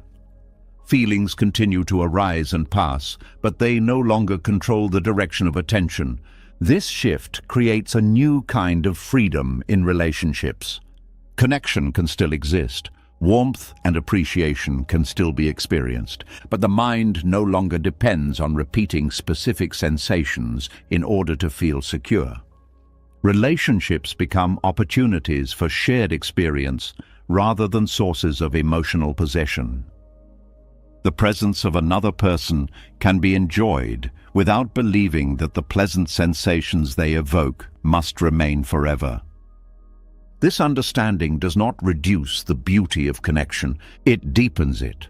Because when the mind is free from attachment to specific feeling tones, it becomes more open to the richness of each moment. Pleasant sensations can be appreciated without being clung to. Unpleasant sensations can be observed without being feared. Neutral moments can be noticed without being ignored. Each experience becomes part of a continuous flow rather than a fixed emotional state that must be preserved. In this way, the teaching of Vedana reveals the earliest stage of attachment. By understanding how feeling tones arise, the mind begins to see the very first step that leads toward emotional dependence. And when that step becomes visible, the possibility of freedom appears. The mind learns that feelings arise before attachment forms. And with awareness, attachment does not need to follow, as the mind begins to see how pleasant, unpleasant, and neutral sensations quietly shape the early stages of attachment. Another layer of understanding starts to appear. If attachment begins with simple feeling tones, then something deeper must happen before the mind calls it love.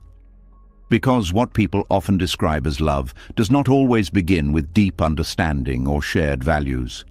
Sometimes it begins with a simple emotional shift, a moment when the presence of someone seems to calm the noise inside the mind. That quiet relief can feel powerful. It can feel meaningful, and slowly, without realizing it, the mind begins to interpret that relief as love. A certain calm can enter the mind when someone appears at the right moment in life.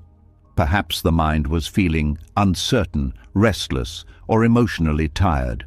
Perhaps there was loneliness that had quietly built over time. Then suddenly a person enters the environment and their presence softens that tension. Conversations feel easy. Silence feels comfortable. The emotional pressure that once existed inside the mind begins to relax. That relief can feel extraordinary. When emotional weight disappears, even briefly, the mind experiences a powerful sense of gratitude. The brain interprets the change as something valuable.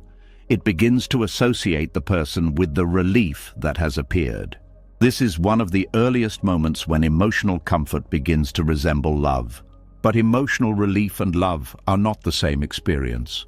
Relief occurs when a tension inside the mind dissolves. Love is something deeper that grows through understanding, respect, patience, and shared growth. Relief is immediate. Love develops slowly. The difficulty arises because relief can feel so powerful that the mind mistakes it for something more permanent. Consider what happens when someone has been carrying emotional stress for a long period of time. When another person enters their life and listens without judgment, the mind feels seen. The pressure inside begins to loosen. That moment of emotional release creates a strong, pleasant sensation. The mind quickly connects that sensation to the person who happened to be present. The brain concludes that this individual has a special ability to create happiness. But the deeper truth is that the relief came from the mind itself, releasing tension. The other person simply provided a safe environment where that release became possible. When emotional relief is confused with love, attachment grows quickly. The mind begins to depend on the person to recreate that calming effect. Their presence becomes associated with stability. Their absence may feel like the return of emotional pressure. Over time, the relationship may begin to revolve around this dynamic. One person becomes the emotional anchor, while the other experiences comfort through their presence. At first, this dynamic can feel very strong and meaningful, but emotional relief is often temporary. The internal tension that created the need for relief may return. Life circumstances may change. The emotional needs of both individuals may evolve. When that happens, the same person may no longer produce the same calming effect. The mind may feel confused by this change. It may begin to wonder whether the love has faded. But what has actually changed is the emotional condition that once produced the relief. When love is based primarily on emotional comfort, it can become fragile. The relationship becomes responsible for maintaining a specific internal state within the mind. This creates pressure on both individuals. The person providing comfort may feel responsible for preserving the emotional balance of the other. The person receiving the comfort may feel anxious about losing the source of their relief. The relationship becomes centered around maintaining emotional stability rather than exploring deeper connection. Buddhist understanding encourages observing this pattern carefully. Emotional relief is not a problem by itself. Feeling safe and calm around another person is a natural part of connection. But when relief becomes the main foundation of attachment, the relationship can become dependent on repeating the same emotional experience again and again. This dependence can prevent both individuals from truly seeing each other. The mind focuses on how the person makes it feel, rather than understanding who the person actually is. True love grows through awareness. It develops when two individuals learn about each other's values, perspectives, and experiences over time. It requires patience because understanding another human being cannot happen instantly. It also requires acceptance of complexity. Every person carries strengths, weaknesses, fears, and aspirations that reveal themselves gradually. When the mind is focused mainly on emotional relief, it may overlook these deeper layers of the person. The relationship becomes centered on the comfort they provide rather than the person themselves. This is one reason some relationships begin with intense emotional closeness but later struggle to deepen. The early connection was built on the experience of relief rather than genuine knowledge of each other. As life continues, both individuals begin to reveal parts of themselves that were not visible in the beginning. Differences in values, communication styles, or emotional needs may appear. When this happens, the sense of comfort may decrease. The mind interprets this change as the loss of love, but in many cases, the original experience was not love in the deeper sense. It was emotional relief. Understanding this distinction does not diminish the beauty of connection. It simply reveals how the mind sometimes builds powerful attachments around the removal of emotional discomfort. Many people encounter this pattern after periods of loneliness. When someone finally provides companionship and attention, the mind feels a sudden shift from isolation to connection. That shift produces a powerful, pleasant sensation. Because the change feels dramatic, the mind assumes the relationship must be deeply meaningful. But the emotional intensity came from the contrast between loneliness and companionship. The person did not create the entire emotional experience. They participated in a moment when emotional conditions changed. Buddhist teachings encourage recognizing how emotional relief arises. When tension dissolves, the mind feels peace. But the peace was always possible within the mind itself. The other person helped create the conditions where that peace appeared. Recognizing this allows the mind to appreciate connection without becoming dependent on it. Love becomes less about receiving emotional stability and more about sharing life with another human being. Two individuals support each other, but neither becomes the sole source of emotional balance. When love grows in this way, it becomes more resilient. The relationship is not threatened by every change in emotional atmosphere. Moments of tension can occur without destroying the sense of connection. Periods of calm can appear naturally rather than being demanded. The bond becomes rooted in understanding rather than relief alone. Another difference between love and emotional relief lies in how each responds to change. Emotional relief seeks stability above all else. The mind wants the comforting feeling to remain exactly as it was. Love, on the other hand, recognizes that both people will continue to grow and evolve. The relationship adapts as each individual develops. Love allows space for change. Relief tries to prevent it.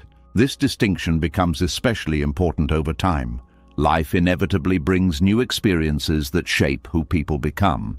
If a relationship depends entirely on maintaining the same emotional comfort that existed at the beginning, it may struggle to adapt. But when connection is rooted in genuine understanding, the relationship can grow alongside both individuals. Another sign of the difference between relief and love appears in how the mind responds to absence. When attachment is based on emotional comfort, separation often produces anxiety. The mind worries that the emotional stability provided by the other person will disappear. But when love grows from understanding, absence does not erase the connection. Trust and respect continue even when the person is not present. The relationship becomes less about immediate emotional regulation and more about shared meaning. This does not mean that love eliminates the desire for closeness, but the desire becomes less dependent on maintaining a specific emotional state. The presence of the other person is valued for who they are, not only for how they make the mind feel. Recognizing this difference can transform how the mind approaches relationships. Instead of asking who provides the most comfort, the mind begins asking deeper questions.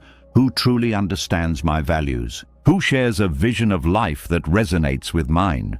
Who encourages growth rather than simply calming my fears? These questions lead the mind toward relationships built on genuine connection. Emotional relief may still appear within those relationships. Comfort and safety are natural parts of human bonding, but they are no longer mistaken for the entire meaning of love. They become one element among many within a deeper connection. As awareness grows, the mind begins to see that emotional comfort is only the beginning of understanding another person. The quiet peace someone brings into your life can be appreciated, but love becomes something larger than that peace alone. It becomes the willingness to see another person clearly, to understand their strengths and vulnerabilities, to support their growth while continuing your own. And when this understanding develops, the relationship no longer depends solely on the feeling of relief. It becomes a shared journey shaped by awareness, patience, and mutual respect. In that space, love no longer needs to be confused with the temporary comfort that first brought two people together. As the mind begins to recognize the difference between loving a person and loving the emotional relief they provide, Another subtle discovery begins to emerge. Emotional comfort does not only influence how we see others, it also quietly shapes how we see ourselves. When certain feelings repeatedly appear in the presence of someone, the mind slowly begins to connect those emotions with personal identity. The feeling no longer seems like a temporary experience passing through the mind. It starts to feel like part of who we are. And when that emotional environment changes, the loss can feel deeper than expected because the mind believes something about the self has disappeared. A quiet transformation often begins without anyone noticing it. In the early stages of a relationship, certain emotions begin appearing more frequently. Perhaps someone begins to feel calmer when they are around a particular person. Perhaps confidence grows during conversations with them. Perhaps a sense of belonging appears that had been missing for a long time. These emotional shifts feel natural at first. They appear like pleasant experiences happening within the flow of life. But over time, the mind begins to interpret these emotions differently. Instead of seeing them as temporary states, the mind begins attaching them to identity. A person may start thinking of themselves as happier when they are with someone. They may believe they are more confident, more relaxed, or more alive because of that connection. Slowly, the emotional environment created within the relationship becomes woven into the story the mind tells about itself. The mind begins to form statements that shape identity. Life feels complete when I am with them. I feel like myself when they are here. I become a better version of who I am because of them. At first, these thoughts may appear romantic or meaningful. They reflect appreciation for how someone influences emotional life. But beneath these thoughts, something deeper is happening. The mind is merging temporary emotional states with the sense of self. This merging creates a powerful form of attachment. When emotions become part of identity, the mind begins protecting the relationship not only because of affection, but because it believes the connection defines who it is. If the relationship changes, the mind fears losing a part of itself. This is why separation can sometimes feel like an identity crisis. The mind is not only grieving the absence of another person, it is struggling to understand who it is without the emotional environment that relationship created. A person who once felt confident within the relationship may suddenly feel uncertain. Someone who felt calm may experience anxiety again. The mind interprets these changes as evidence that something essential has been taken away. But the deeper truth is that the emotional states were never permanent parts of identity. They were temporary experiences arising under specific conditions. The relationship created an environment where certain emotions appeared more frequently. When the environment changed, the emotional pattern changed as well. Yet the mind had already connected those emotions to the idea of self. This connection between emotional states and identity begins very early in human life. From childhood, the mind learns to interpret emotional experiences as reflections of who we are. If someone receives encouragement and warmth from others, the mind may develop the belief that it is worthy or valued. If someone experiences criticism or rejection, the mind may interpret those feelings as signs of personal inadequacy. Over time, emotional experiences shape the identity that the mind constructs. Relationships later in life continue influencing this process. When someone enters a relationship that brings emotional stability, the mind begins updating its self-story. It may believe that it has finally become a happier or more secure person, but the emotional stability often comes from the interaction between two individuals rather than from a permanent transformation of identity. The environment of the relationship supports certain emotions. Without realizing it, the mind credits the relationship with creating a new version of the self. This interpretation strengthens attachment because the mind now believes the relationship defines personal identity. Buddhist teachings often emphasize that the sense of self is not fixed. Identity is continuously shaped by experiences, thoughts, and emotional conditions. What we call the self is actually a collection of changing processes rather than a permanent essence. Emotions are one of those processes. They arise when certain conditions appear and dissolve when those conditions change. But the mind prefers stability. It tries to organize experiences into a consistent identity. When an emotional state appears repeatedly in a relationship, the mind begins incorporating it into the idea of who we are. For example, someone may feel deeply appreciated within a relationship. The mind may then adopt the belief that it is finally recognized and valued. The emotional experience becomes part of the personal narrative. I'm someone who is loved. I am someone who is understood. These beliefs feel deeply meaningful because they are supported by repeated emotional experiences. But if the relationship ends or changes, the emotional conditions supporting those beliefs may also shift. Without the same interactions producing the familiar feelings, the mind may begin questioning the identity it built around them. A person who once felt valued may suddenly feel uncertain again. The mind interprets this shift as a loss of identity rather than a change in emotional conditions. This confusion can create powerful emotional distress. The mind tries to recover the emotional state that once defined the sense of self. It may long for the relationship not only because of affection, but because it believes that relationship confirmed who it was. Understanding this process reveals something important about attachment. Attachment is not only about losing someone else, it is also about losing the emotional identity that the relationship seemed to provide. When the mind realizes this, it begins to see how temporary emotional experiences became woven into the idea of self. This realization does not mean that relationships lack significance. Connections with others deeply influence emotional life.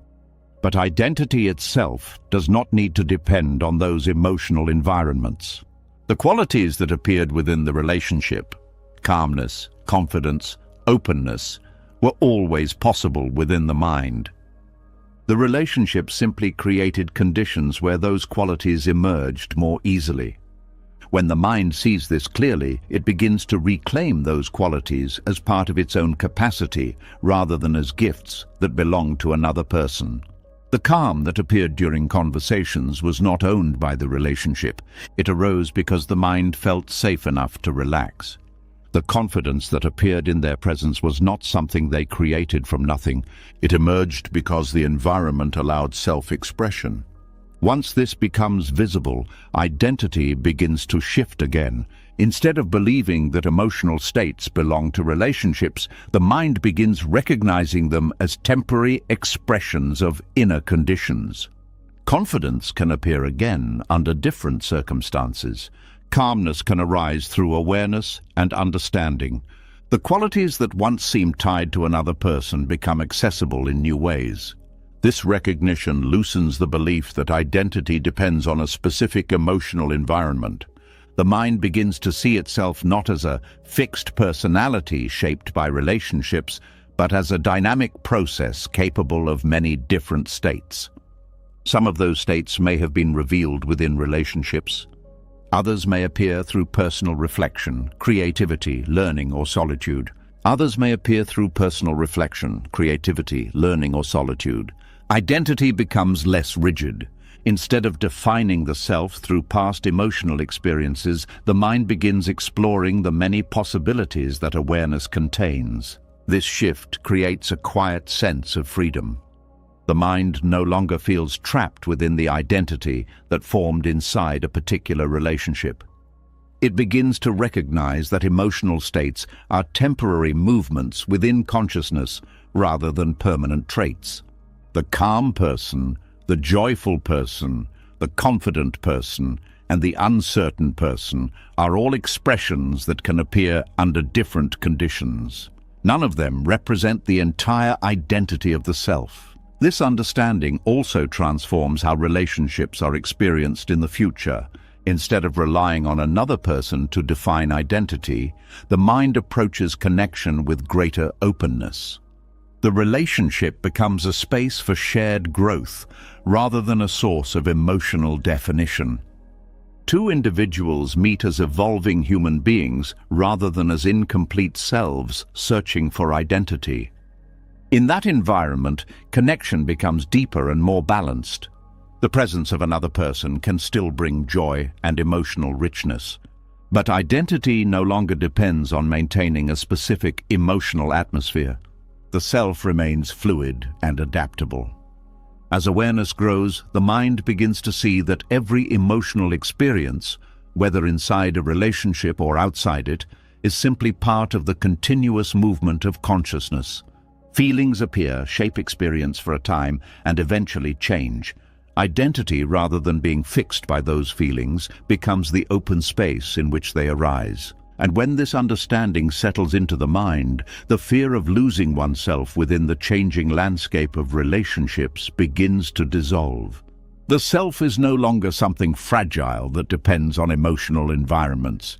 It becomes a living awareness, capable of meeting each new moment without needing to hold on to the past. As the mind begins to understand that identity itself can become shaped by temporary emotional states within relationships, another hidden force slowly becomes visible behind many memories of the past. Even when the mind realizes that feelings once associated with someone were never permanent, something still pulls attention backward. Certain moments from the past continue appearing in the mind with unusual intensity. The heart feels a quiet pull toward experiences that can no longer be lived again. This pull does not come from love alone. It comes from something deeper that Buddhist teachings describe very clearly. The force is craving. There is a particular feeling that appears when the mind returns to certain memories. It is not simply sadness, and it is not exactly happiness either. It carries a mixture of warmth and ache at the same time. A song, a familiar place, or even a passing thought can suddenly open the door to a memory that feels emotionally vivid. The mind lingers on the scene. The moment begins to glow with meaning. It may seem as though the past contained something rare and beautiful that has now disappeared. This emotional experience is often described as romantic nostalgia, but beneath nostalgia lies a powerful psychological process. The mind is craving the return of a feeling that once existed. Craving is one of the central ideas in Buddhist understanding of the mind. It refers to the tendency of consciousness to grasp at pleasant experiences and wish they would continue forever. When the mind experiences something enjoyable, it naturally tries to hold on to that experience. It wants the feeling to stay exactly as it was, but life does not operate according to that desire. Experiences pass, moments change, emotions shift with time. When the pleasant experience disappears, the mind begins searching for ways to bring it back. Sometimes this search happens in the present, through new experiences. But often the mind turns to memory instead. It returns to the past and revisits moments that once produced strong emotional warmth. Each time the memory appears, the mind experiences a faint echo of the original feeling.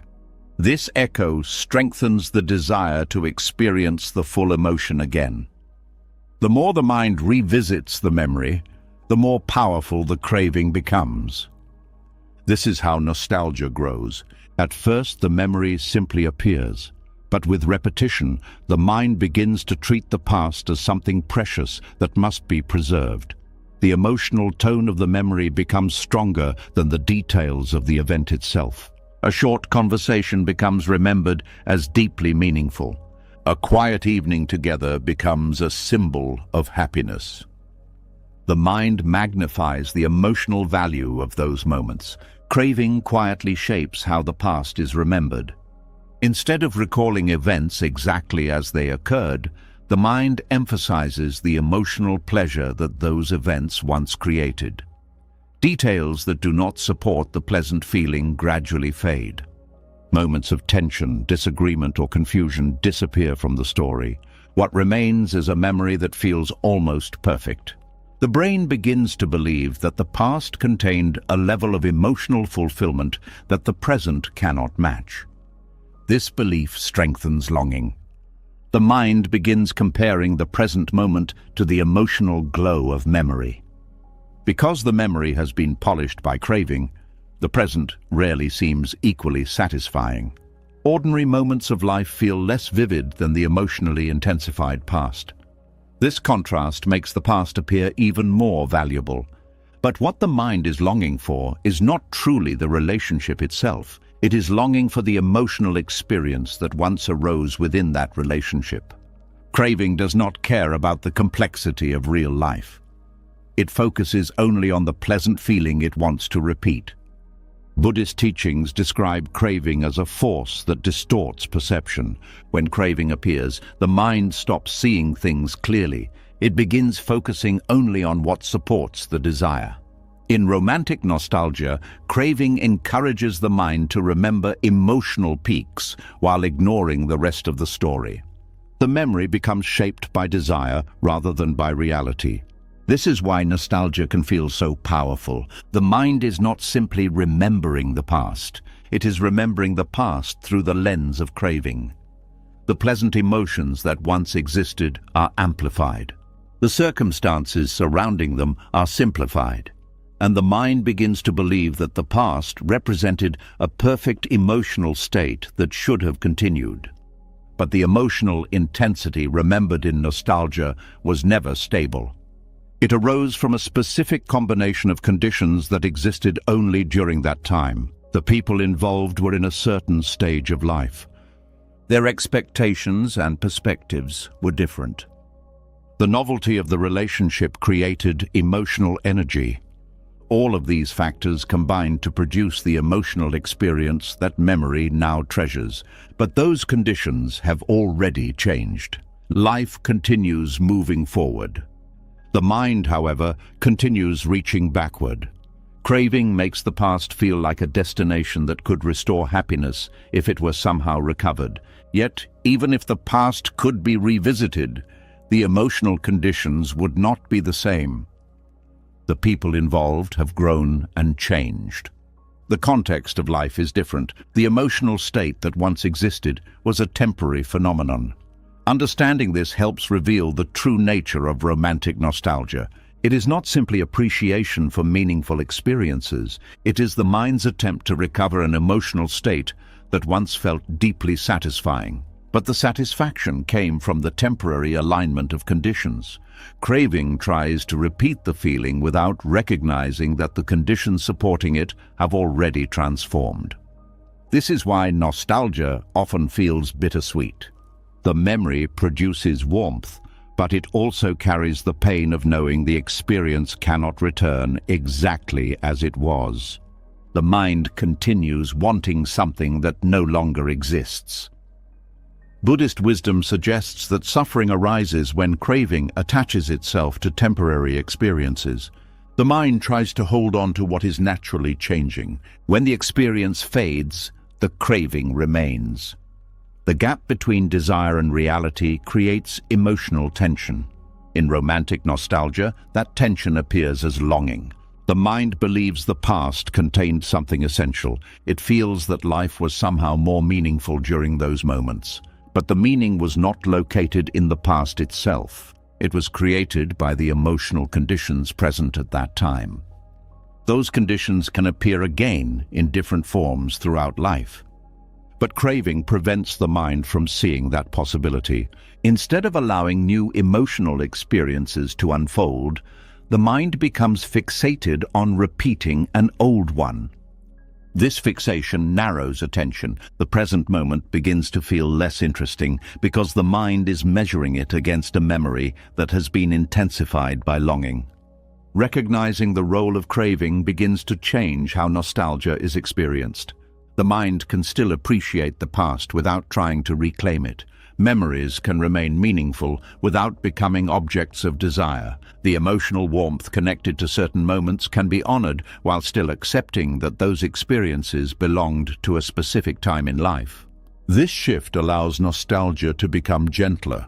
Instead of pulling the mind backward with longing, memories become quiet reminders of how emotional experiences arise and pass.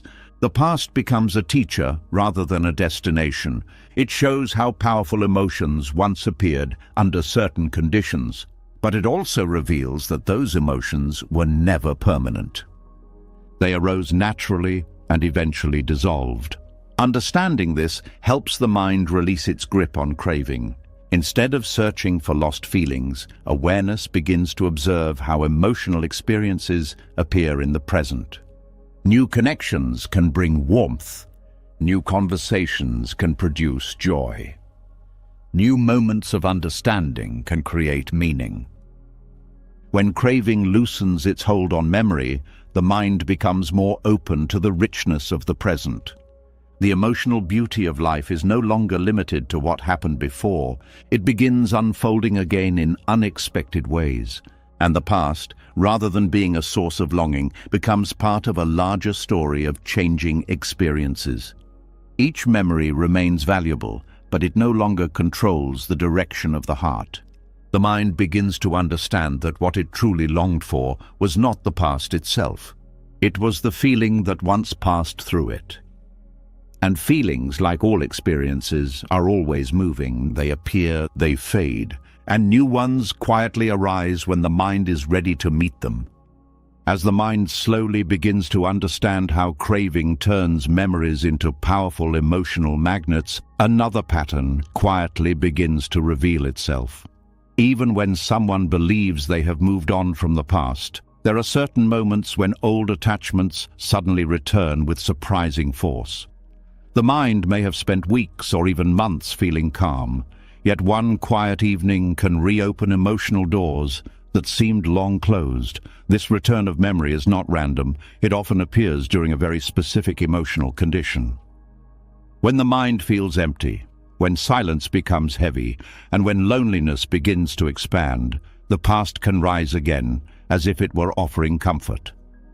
A certain quiet can fall over life when the mind begins to feel emotionally alone. Conversations become fewer. The familiar presence of someone who once shared daily experiences is no longer there. Ordinary routines continue, yet something inside the emotional landscape feels unfinished. In these moments, the mind begins searching for relief from the emptiness it feels. But the search rarely begins in the present. Instead, the mind turns backward. Old memories begin to surface with unusual clarity. The face of someone once loved appears in thought. Past conversations begin replaying in quiet detail. Small moments that once seemed insignificant now carry emotional warmth. It can feel as though the mind is remembering something meaningful that should not have been lost. But beneath this process lies something deeper than simple remembrance. Loneliness is activating the mind's search for emotional comfort. The brain is designed to move away from emotional pain whenever possible. When a feeling of emptiness appears, the mind naturally begins looking for experiences that once produced relief. Because the past already contains memories of emotional comfort, the brain returns there first. In other words, loneliness can act like a signal that awakens old attachments. The mind remembers the last place where emotional warmth was experienced. This does not necessarily mean that the relationship itself was perfect or even healthy. It simply means that the mind remembers the emotional relief that appeared in that environment. When loneliness appears, the brain treats past relationships like emotional refuges. The mind begins to imagine that reconnecting with that person would restore the warmth that is currently missing. But this reaction is not truly about the person. It is about the desire to escape the discomfort of emotional emptiness. Loneliness changes the way the mind interprets memory. When someone feels emotionally full and connected to life, memories of past relationships may appear occasionally without strong emotional intensity. They are simply part of the story of life. But when loneliness enters the mind, those same memories become emotionally amplified. The brain begins to search the past for moments that contain warmth, companionship, and understanding. Because the mind is currently lacking those experiences, the contrast between past and present makes the memories feel especially powerful. This contrast creates the illusion that the past contained something irreplaceable. But what the mind is truly noticing is the difference between emotional fullness and emotional emptiness. The past feels warm because the present feels quiet. If the emotional environment of the present were filled with connection and engagement, those same memories would not appear as intensely. This is why loneliness can revive attachments that seem to have disappeared. The mind is not necessarily longing for the relationship itself. It is longing for the emotional relief that the relationship once provided. Understanding this pattern helps explain why certain thoughts appear during quiet moments.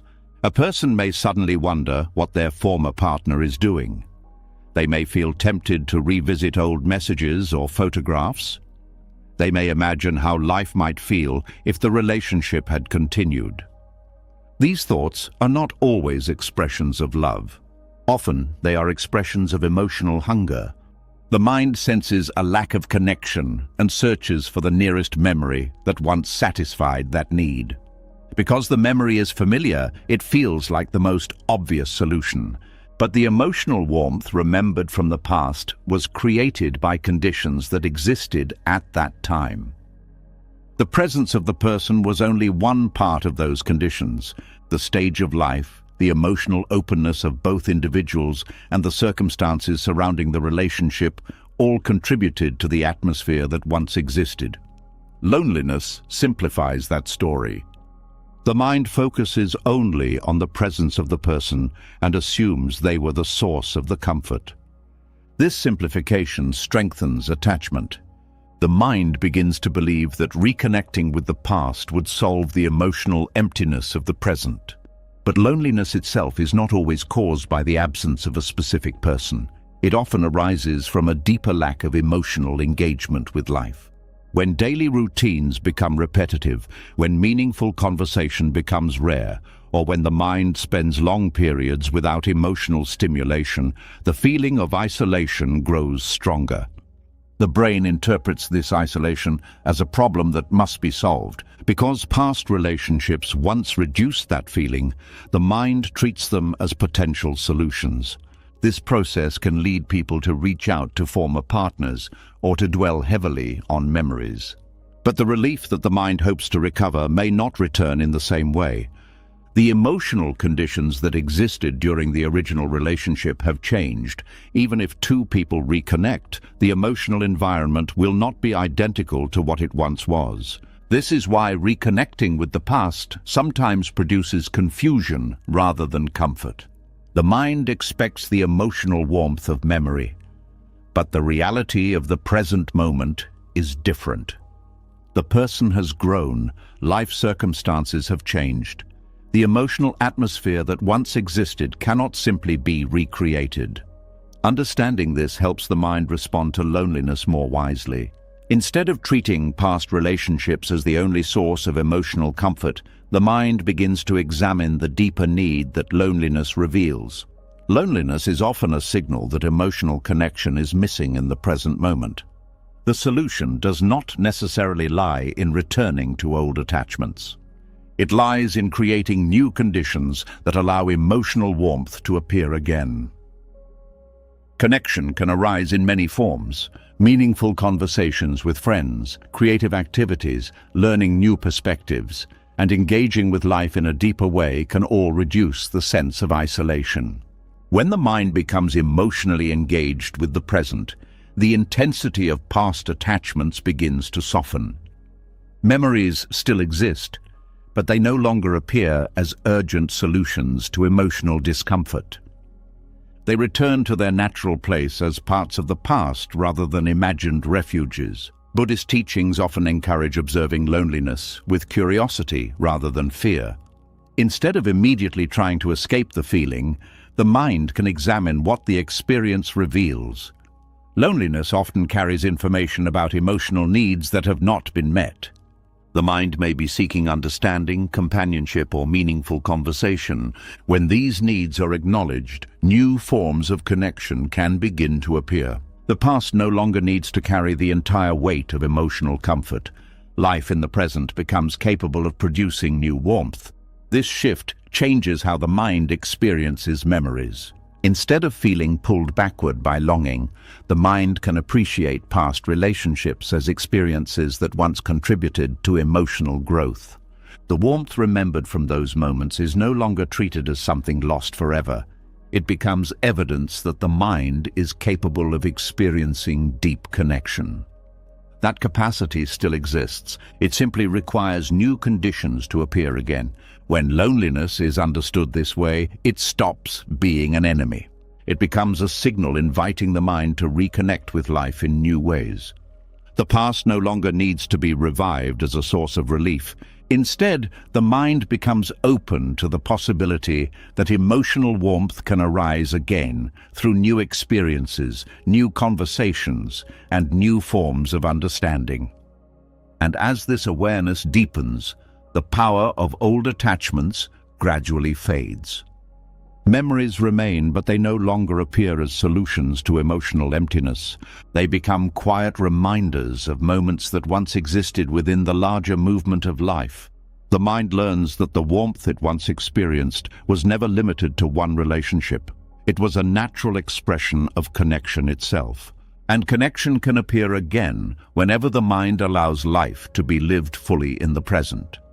As the mind begins to understand how loneliness can awaken memories of past relationships, another pattern quietly becomes visible beneath the surface. The return of those memories does not simply happen once and disappear. Instead, the mind often begins revisiting them again and again. Each time the memory appears, the emotional atmosphere surrounding it seems to grow stronger. What began as a brief thought slowly turns into a repeated cycle. The mind remembers, feels something familiar, and then returns to the memory once more. Without noticing it, the brain enters a loop where recalling the past begins strengthening the very emotions that keep the attachment alive. There is a moment when a memory first appears in the mind. It may arrive suddenly during a quiet walk, during a song that once carried meaning, or during an ordinary pause in the day when thoughts drift toward the past. At first, the memory may feel gentle and harmless. A face appears in the mind. A moment of laughter or conversation quietly surfaces. The mind observes it briefly and continues with the day. But sometimes the emotional tone connected to that memory is strong enough to capture attention. The mind begins examining the memory more closely. What exactly happened during that moment? What was said? How did it feel? As the brain explores these questions, the emotional atmosphere connected to the memory begins returning as well. The same warmth, sadness, or longing that once existed during the original experience begins to reappear in a softer form. This is where the psychological loop of emotional recall begins. The mind is not simply remembering the past. It is recreating the emotional state associated with that memory. Every time a memory is recalled, the brain activates many of the same neural pathways that were active during the original experience. In other words, remembering a moment is not very different from emotionally reliving it. This means that the act of remembering someone can quietly reproduce the feelings connected to them. If the memory carries warmth, the mind may briefly feel that warmth again. If the memory carries longing, the mind may experience that longing again. This emotional recreation strengthens the connection between the person and the feeling. The brain begins reinforcing the emotional link through repetition. Each time the memory appears, the emotional pattern becomes more familiar, and familiarity strengthens attachment. The mind slowly begins to believe that the emotional state belongs to the person in the memory. This belief deepens longing. Because the feeling appears during the act of remembering, the mind concludes that the person is still connected to the emotional experience, but the feeling is actually being generated by the mind itself. The brain is recreating the emotional environment internally. This process can become self-reinforcing. The more the mind remembers the person, the stronger the emotional response becomes. The stronger the emotional response becomes, the more likely the mind is to remember the person again. In this way, emotional recall becomes a loop. Memory produces feeling. Feeling produces more memory. The mind becomes caught in a repeating cycle. This loop can continue even when the person is no longer present in life. The relationship may have ended long ago, yet the emotional connection seems to remain alive because the mind continues recreating it through memory. Many people interpret this experience as proof that the attachment is deep or meaningful. But what is actually happening is the repetition of emotional recall. The mind is strengthening a pattern through repeated activation. Each time the brain revisits the memory, the emotional association becomes slightly stronger. The neural pathways involved in that memory become easier to activate again. Over time, the memory becomes highly accessible. A small reminder, a place, a song, or even a quiet moment of reflection can immediately trigger the emotional pattern. The mind returns to the memory almost automatically. This is why certain thoughts feel difficult to let go of. It is not simply that the memory exists. It is that the mind has practiced returning to it many times. The brain has learned the path toward that emotional state. Buddhist psychology often describes this process as the strengthening of mental habits. When a thought pattern is repeated, the mind becomes accustomed to traveling that path. The repetition creates familiarity, and familiarity makes the thought easier to return to again. Emotional recall functions in the same way. Each time the mind revisits a memory connected to a person, it reinforces the habit of remembering them. The emotional tone of the memory becomes stronger with repetition. Eventually, the memory may appear almost automatically whenever the mind becomes quiet. But the key to understanding this loop lies in recognizing that memory and emotion are interacting continuously. The memory brings the feeling strengthens the memory. Together they create the experience of attachment. This process explains why certain people seem impossible to forget. The mind has not only stored the memory, it has practiced reliving it repeatedly. The emotional recall has become a familiar mental habit. Breaking this loop requires awareness. The mind must first recognize that remembering someone is not a neutral act. It is an emotional activity that recreates the feeling connected to the memory. When the mind understands this, it begins to observe the process differently. Instead of automatically following the memory deeper into emotional recall, awareness pauses. The mind notices the moment when the memory appears. It observes the emotional tone beginning to rise. Rather than feeding the memory with additional attention, the mind allows the feeling to pass. This interruption weakens the loop. Without repeated emotional recall, the memory gradually loses its intensity. The neural pathways connected to the memory are activated less often. Over time, the emotional association becomes softer. The memory remains part of the mind, but it no longer carries the same emotional weight. This process does not erase the past. It simply changes the relationship the mind has with memory. Instead of reliving the emotional environment repeatedly, the mind begins seeing the memory as something that once occurred. It becomes a part of history rather than a present emotional experience. Understanding emotional recall also reveals why certain triggers can feel powerful. When something in the environment resembles a past experience, it activates the memory automatically. The mind may not even realize why the feeling has appeared. A particular scent, a familiar street, or even the rhythm of a song can awaken the emotional pattern connected to a person. The brain associates these external cues with the memories stored in emotional networks.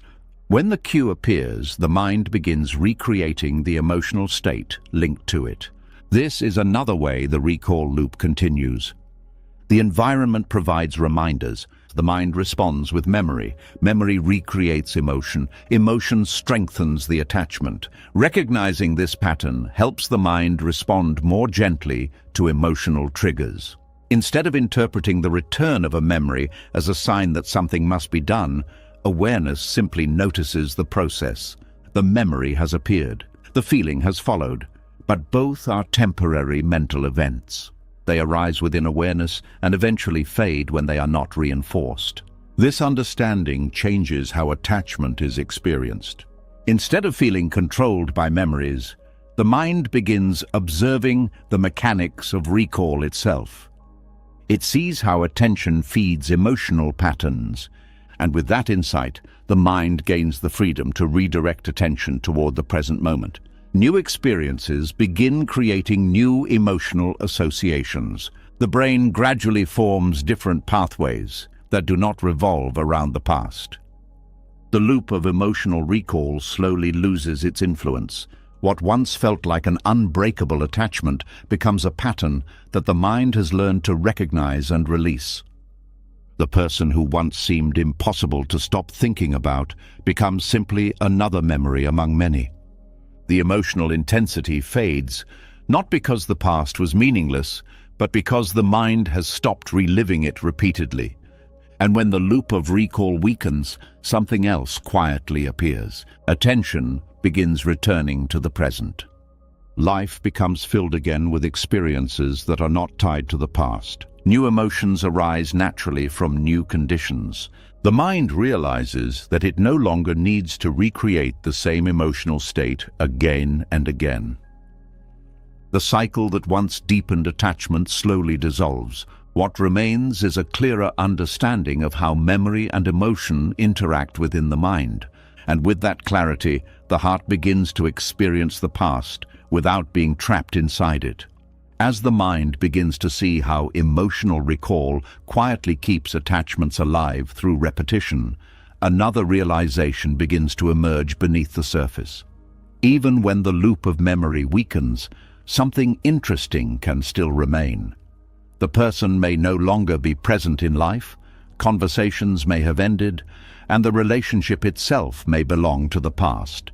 Yet certain feelings connected to that experience still appear from time to time. A sudden warmth, a familiar sadness, a trace of longing, or even a brief sense of comfort can arise without the person being anywhere near.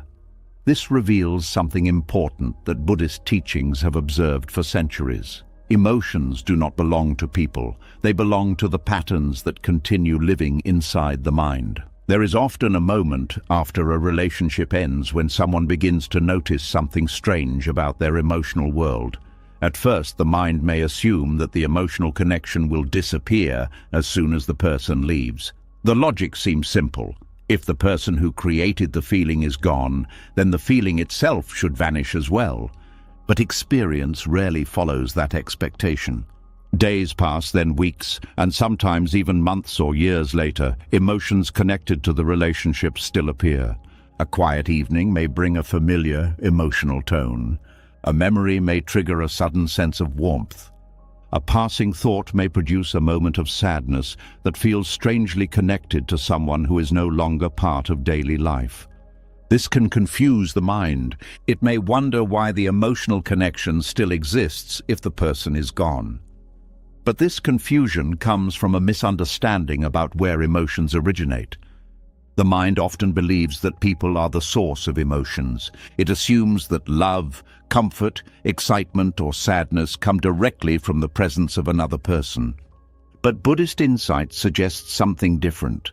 Emotions arise within the mind itself. Other people may trigger certain emotional responses, but the emotions themselves are created inside consciousness. When a relationship exists, the presence of the other person becomes a condition that repeatedly activates certain emotional patterns. Perhaps the relationship created a sense of safety. Perhaps it encouraged openness or joy. Perhaps it activated feelings of belonging that had not been experienced before. Each time those emotions appeared, the brain strengthened the pattern that produced them. Over time, the mind learned to associate those emotional states with the person. It began to believe that the emotions belonged to the relationship. But the emotional patterns themselves were being stored inside the mind. When the relationship ended, the patterns did not disappear. They remained within the emotional structure of the brain. This is why feelings connected to someone can continue appearing long after they are gone. The mind has learned the emotional pattern. It knows how to recreate it. Certain thoughts, memories, or even moods can activate the pattern again. The person who originally triggered the emotion may no longer be present, but the emotional habit still exists. This understanding changes the way attachment is interpreted.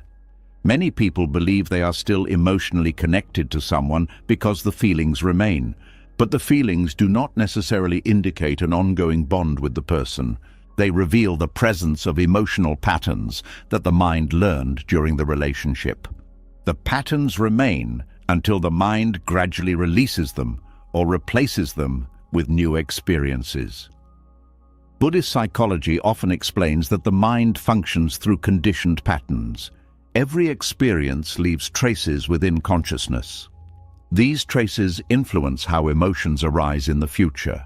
When a relationship repeatedly activates certain feelings, the brain becomes familiar with those emotional states.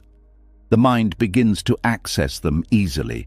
Even after the external relationship ends, the internal pattern can continue functioning.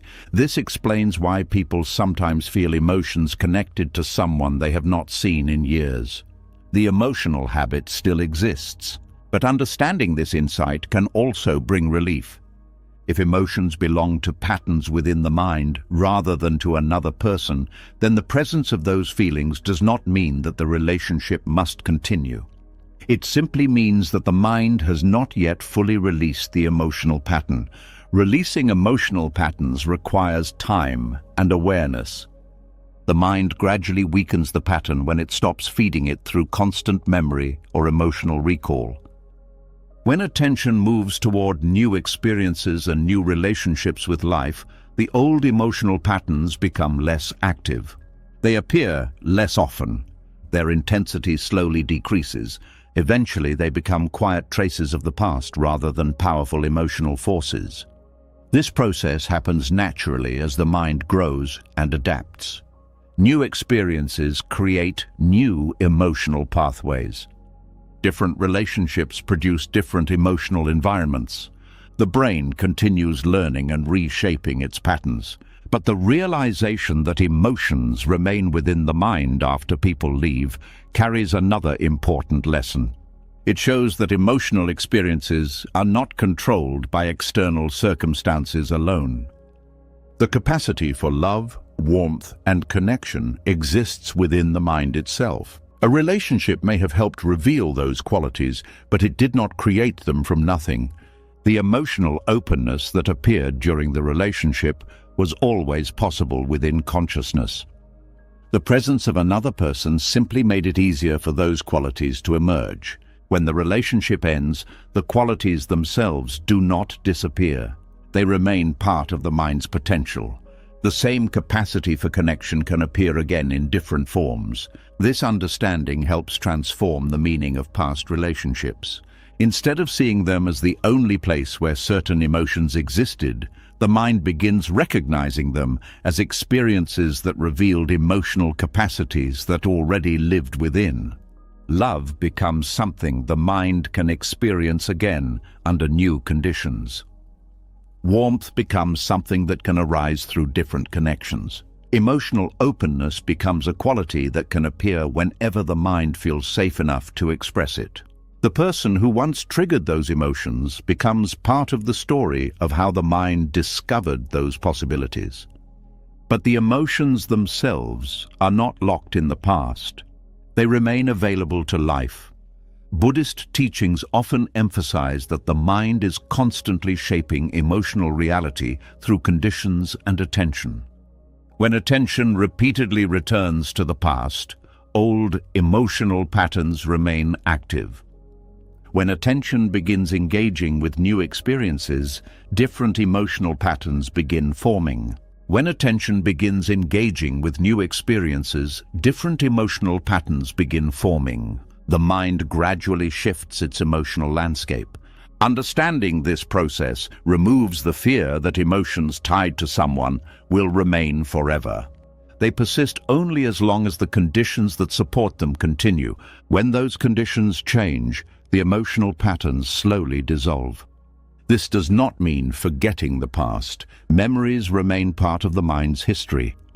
But the emotional energy attached to those memories becomes lighter. They become reflections rather than emotional currents, pulling the mind backward. The person who once felt like the center of emotional life becomes part of a broader understanding of how emotions arise and change. The mind begins to see that emotional experiences are not possessions belonging to specific people. They are movements within consciousness, responding to conditions. People come into life and activate certain emotional states. When they leave, the patterns remain for a time. But the mind continues evolving. New conditions create new emotional possibilities, and slowly the understanding deepens that emotional life is not limited to what once existed. The mind itself contains the capacity for many different experiences of connection, warmth, and meaning. The past may have revealed those possibilities, but it does not define them forever. And when this insight settles into awareness, attachment begins to soften in a very natural way. The heart no longer believes that the source of its emotions was taken away. It begins to see that the emotions were always part of its own living landscape. People may come and go through the story of life, but the emotional capacity of the mind continues moving, changing, and unfolding in new directions. What once seemed lost begins to appear again in different forms. And the mind gradually learns that emotional experience belongs to the flow of consciousness itself, not to any single person who once passed through it. As the mind begins to recognize that emotions continue existing inside consciousness even after people leave, another subtle habit starts to become visible. Even though emotional patterns live within the mind, people often still believe that certain individuals possess a special power over those emotions. The mind may quietly assume that one specific person was the only source of a certain feeling. Calm may feel tied to one voice. Joy may feel connected to one presence. A sense of safety may seem as if it belonged to a particular relationship. Yet when this belief is examined closely, something important becomes clear. The feeling did not belong to the person. The mind simply learned to associate the emotion with them.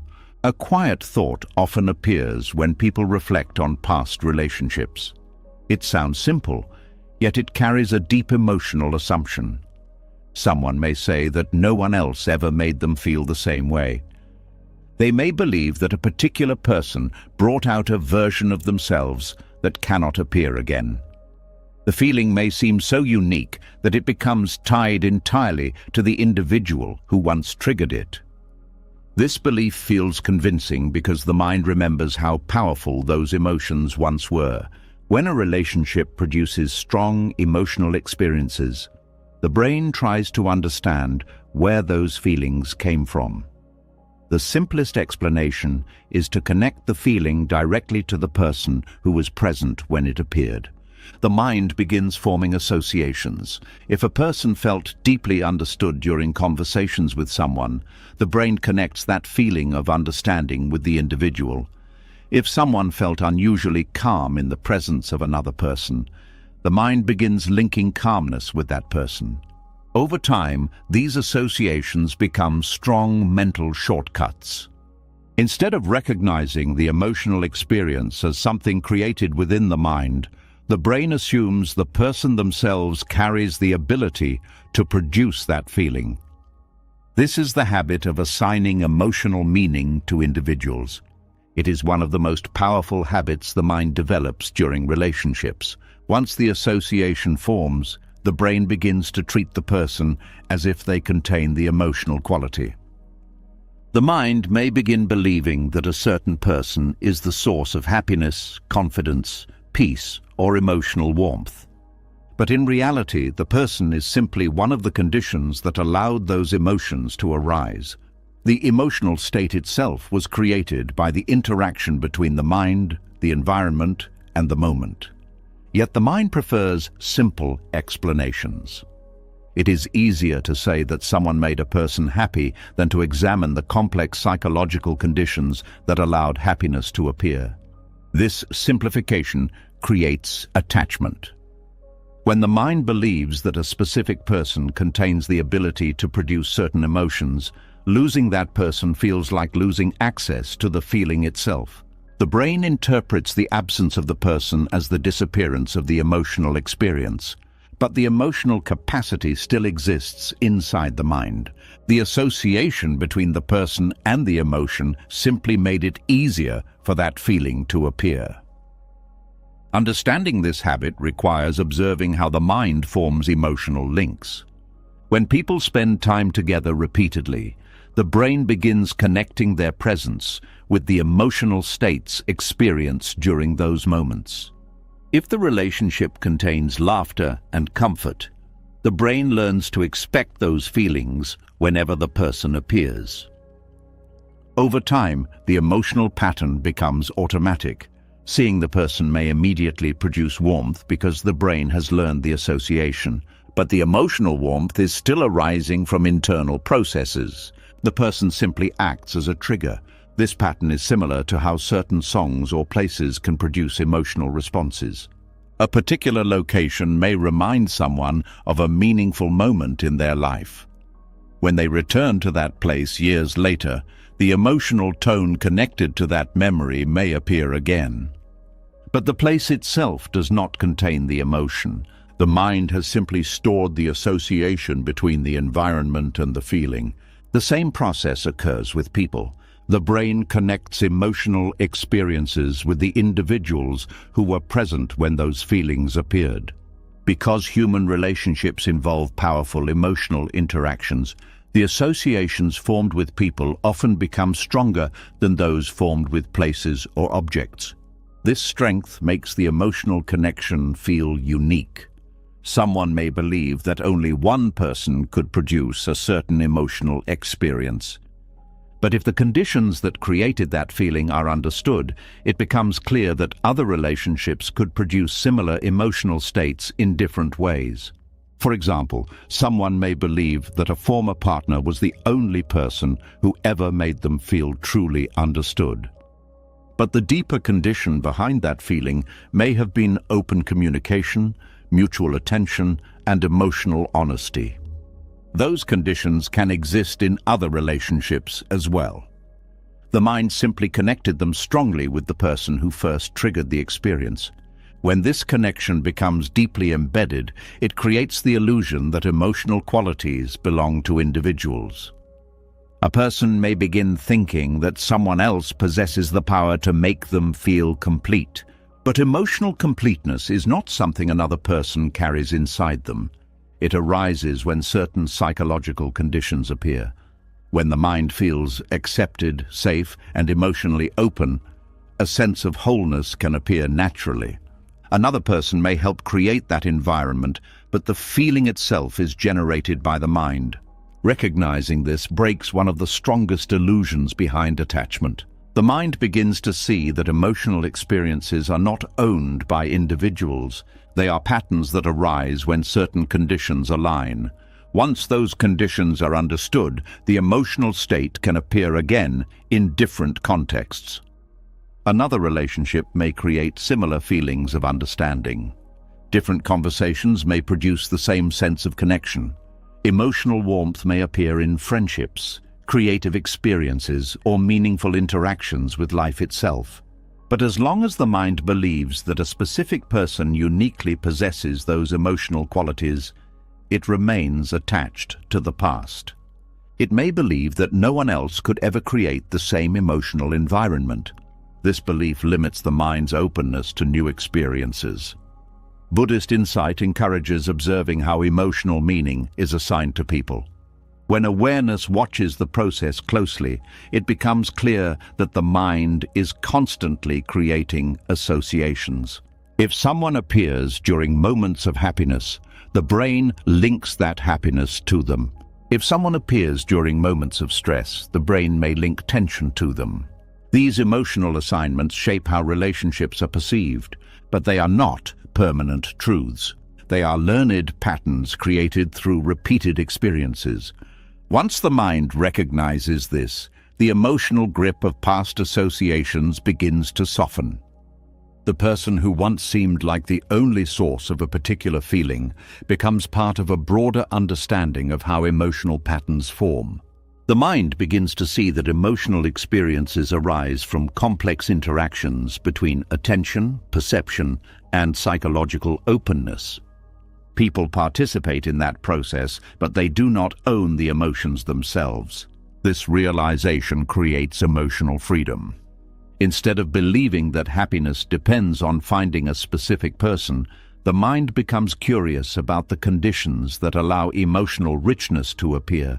Connection becomes something that can arise in many forms. Warmth can appear in unexpected conversations. Understanding can appear in new friendships. Peace can arise in quiet reflection. The emotional qualities once associated with a single person become recognized as possibilities within the mind itself. This shift also transforms how future relationships are experienced. Instead of searching for someone who will recreate a past emotional pattern, the mind becomes open to discovering new emotional environments. Each relationship becomes a unique interaction rather than an attempt to reproduce a previous feeling. Connection becomes more authentic because it is no longer compared to an imagined emotional standard from the past.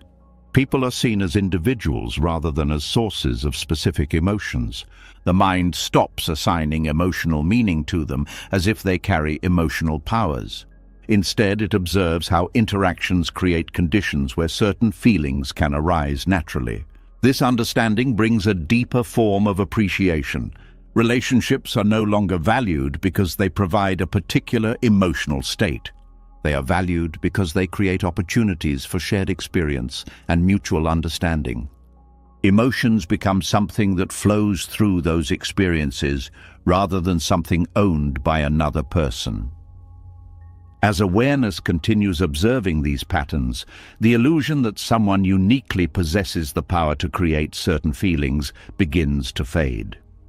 The mind recognizes that emotional life is far more fluid than it once believed. The same warmth that once appeared in one relationship can appear again under different circumstances. The same sense of connection can emerge through entirely new interactions.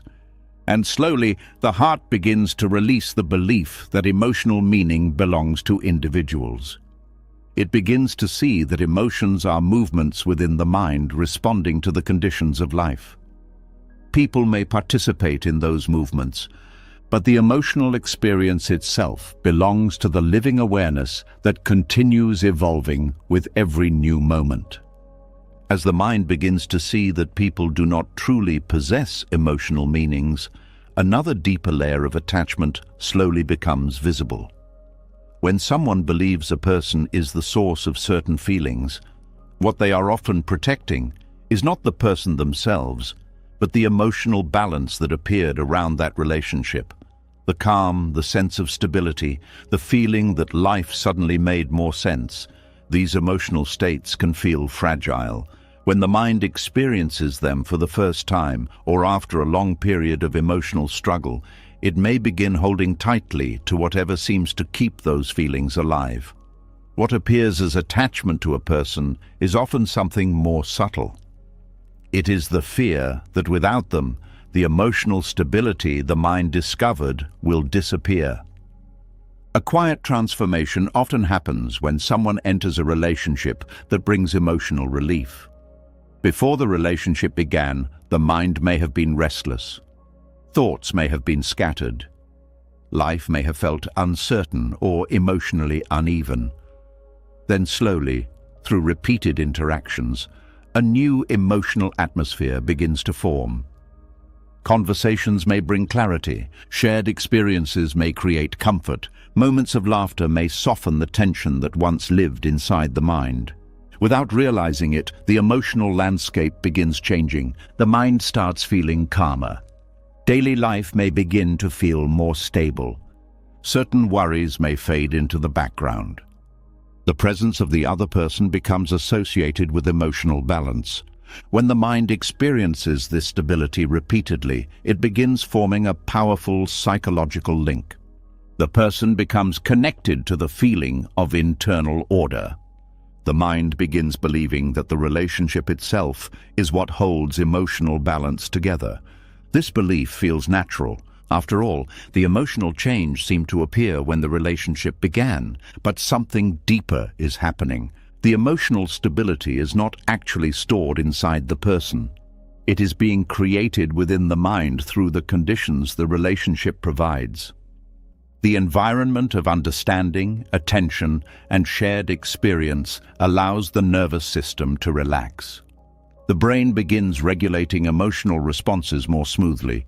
Thoughts slow down. Feelings become easier to process.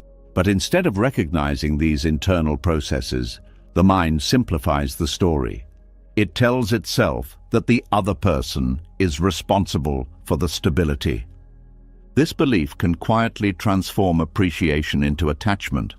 Appreciation recognizes that a relationship supports emotional well-being. Attachment begins fearing that emotional stability will collapse if the person leaves.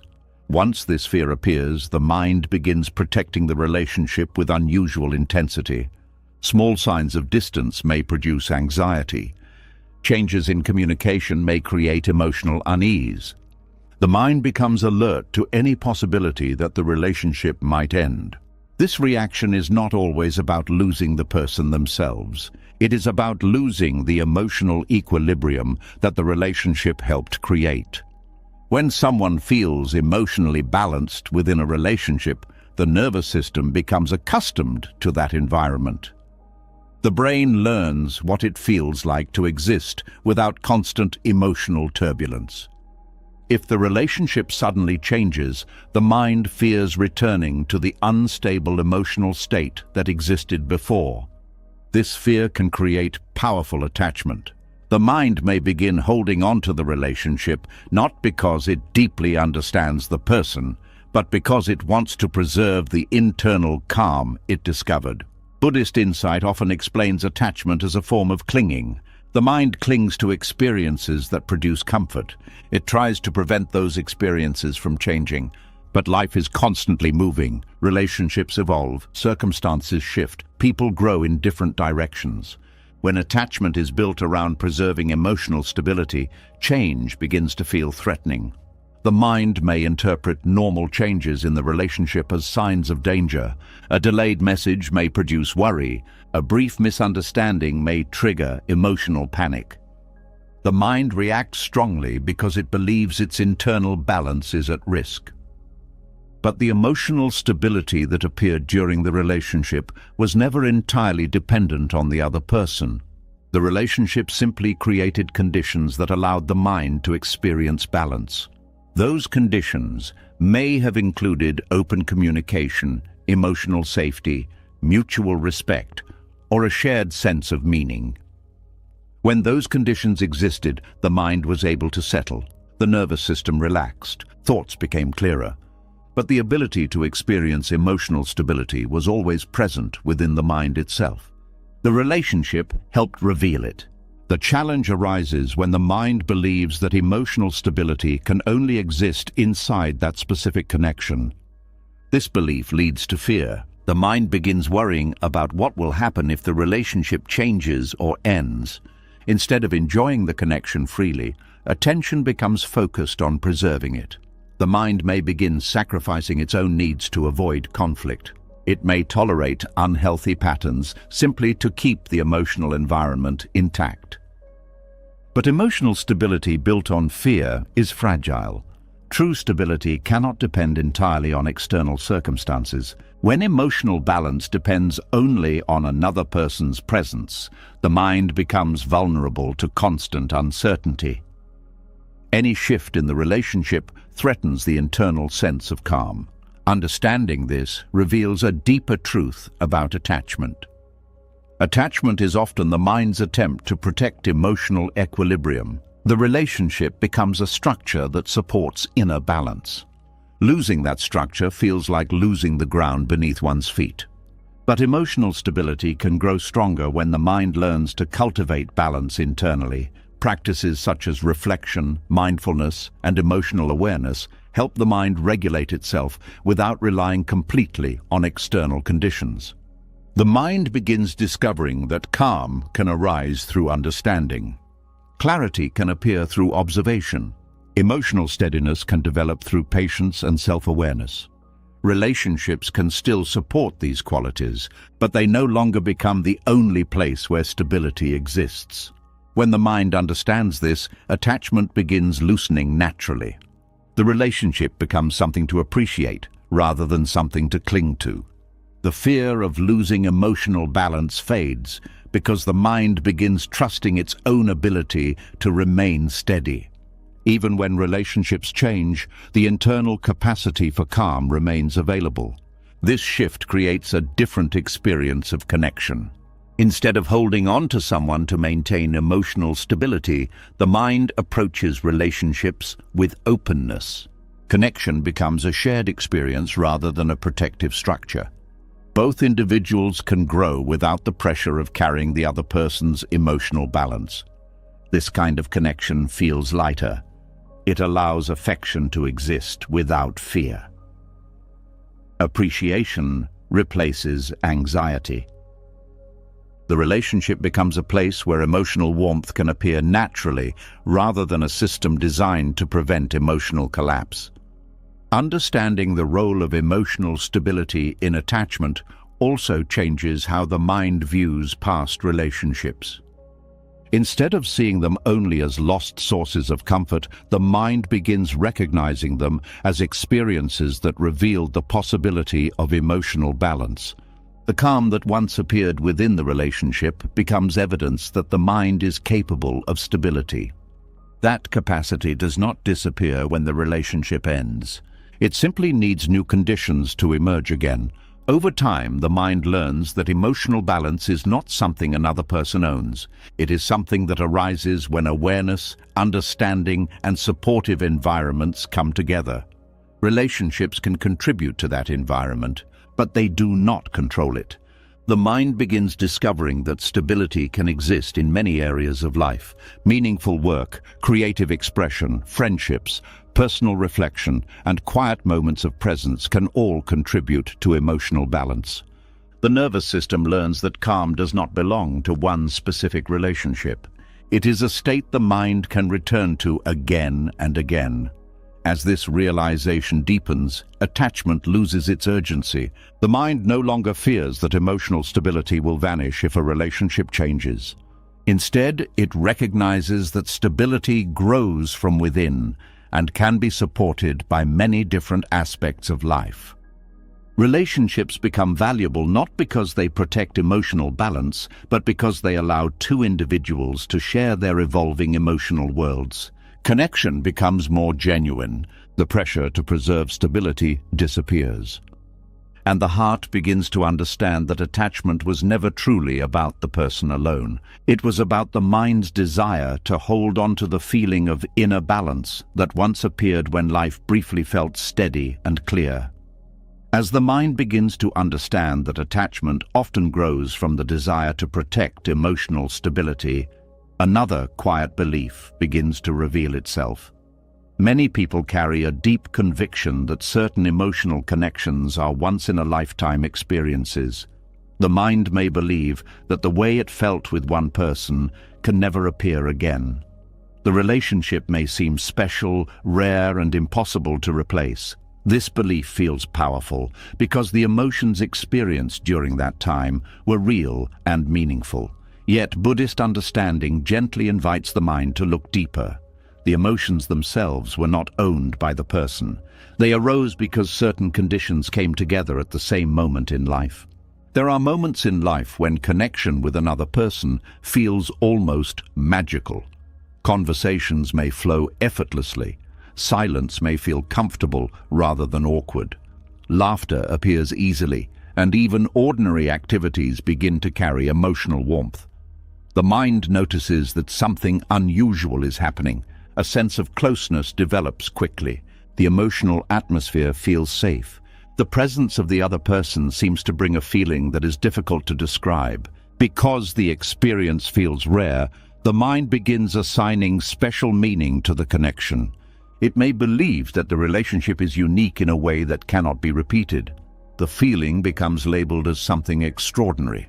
Many people describe this as meeting someone who understands them in a way no one else ever has. The emotional experience feels so strong that the mind begins building a story around it. The story says that this person is special. The story says that the emotional connection belongs only to them. But Buddhist insight invites the mind to examine how such emotional experiences actually arise. The warmth felt in those moments did not appear from the person alone. It appeared because many different conditions came together. Timing played a role. Both individuals may have been emotionally open at that moment in their lives. Their personalities may have created natural harmony in conversation. The environment may have allowed both people to relax and express themselves honestly. Shared interests may have created excitement and curiosity. All of these elements work together to produce the emotional atmosphere that felt so powerful. When these conditions align, the mind experiences connection in a very vivid way. But the conditions themselves are temporary. They are shaped by circumstances, emotional readiness, and personal growth. The mind, however, often simplifies this complex process. Instead of recognizing the many factors involved, it focuses only on the person. It assumes that the emotional experience belongs to them. This creates the illusion of a special emotional connection. The illusion feels convincing because the emotional memory remains strong. When the mind recalls those moments, the warmth appears again. The brain remembers the emotional intensity. Because the feeling returns so clearly, the mind assumes that it must have been something unique between those two individuals. But the emotional state was produced by a combination of conditions that existed during that time. If those conditions appeared again in a different context, the mind could experience similar feelings with another person. This does not diminish the beauty of the original connection. It simply reveals that emotional experiences are not owned by individuals. They arise when the right conditions appear. Buddhist philosophy often describes this principle through the idea of dependent origination. According to this understanding, every experience arises because of multiple causes and conditions. Nothing exists independently. Emotions are no exception. A feeling of closeness arises when trust exists. Trust develops when communication is honest.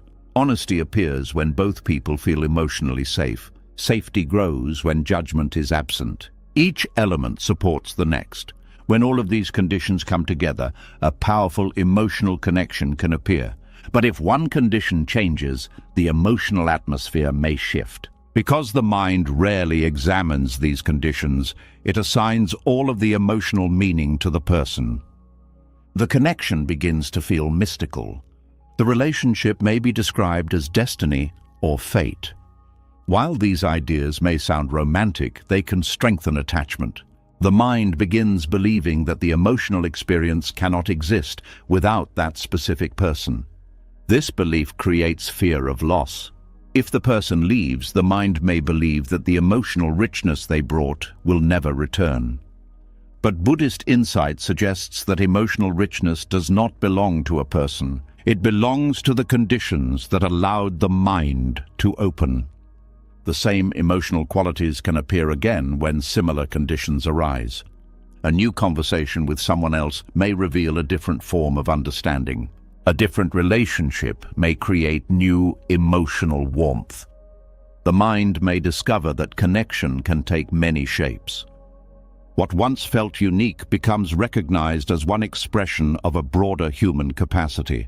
This understanding also helps explain why relationships sometimes feel extraordinary at the beginning. During the early stages of connection, curiosity is strong. Both individuals are attentive. They listen carefully and respond thoughtfully. The emotional atmosphere becomes filled with interest and presence. These conditions naturally produce powerful emotional responses. But as time passes, attention may shift. Daily routines appear. Stress from life may influence communication. The emotional atmosphere changes. The mind may interpret this change as the loss of something special, but the change simply reflects the shifting of conditions. The emotional connection did not vanish because the person changed. It changed because the conditions supporting it evolved.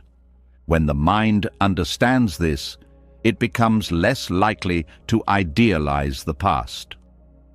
Instead of believing that a single relationship contained an irreplaceable emotional magic, awareness begins to see how connection grows from the interaction between people and circumstances. This insight creates emotional freedom. The heart no longer feels trapped by the belief that the best emotional experience has already happened. It becomes open to the possibility that new conditions can create new forms of connection. Each relationship can reveal different aspects of emotional life. One person may bring laughter and excitement. Another may create deep understanding and quiet companionship. Another may inspire growth and self-discovery. Each connection becomes valuable in its own way, without needing to be compared to the past. The illusion of special emotional connections dissolves when the mind recognizes how conditions shape emotional experience. This does not make relationships less meaningful.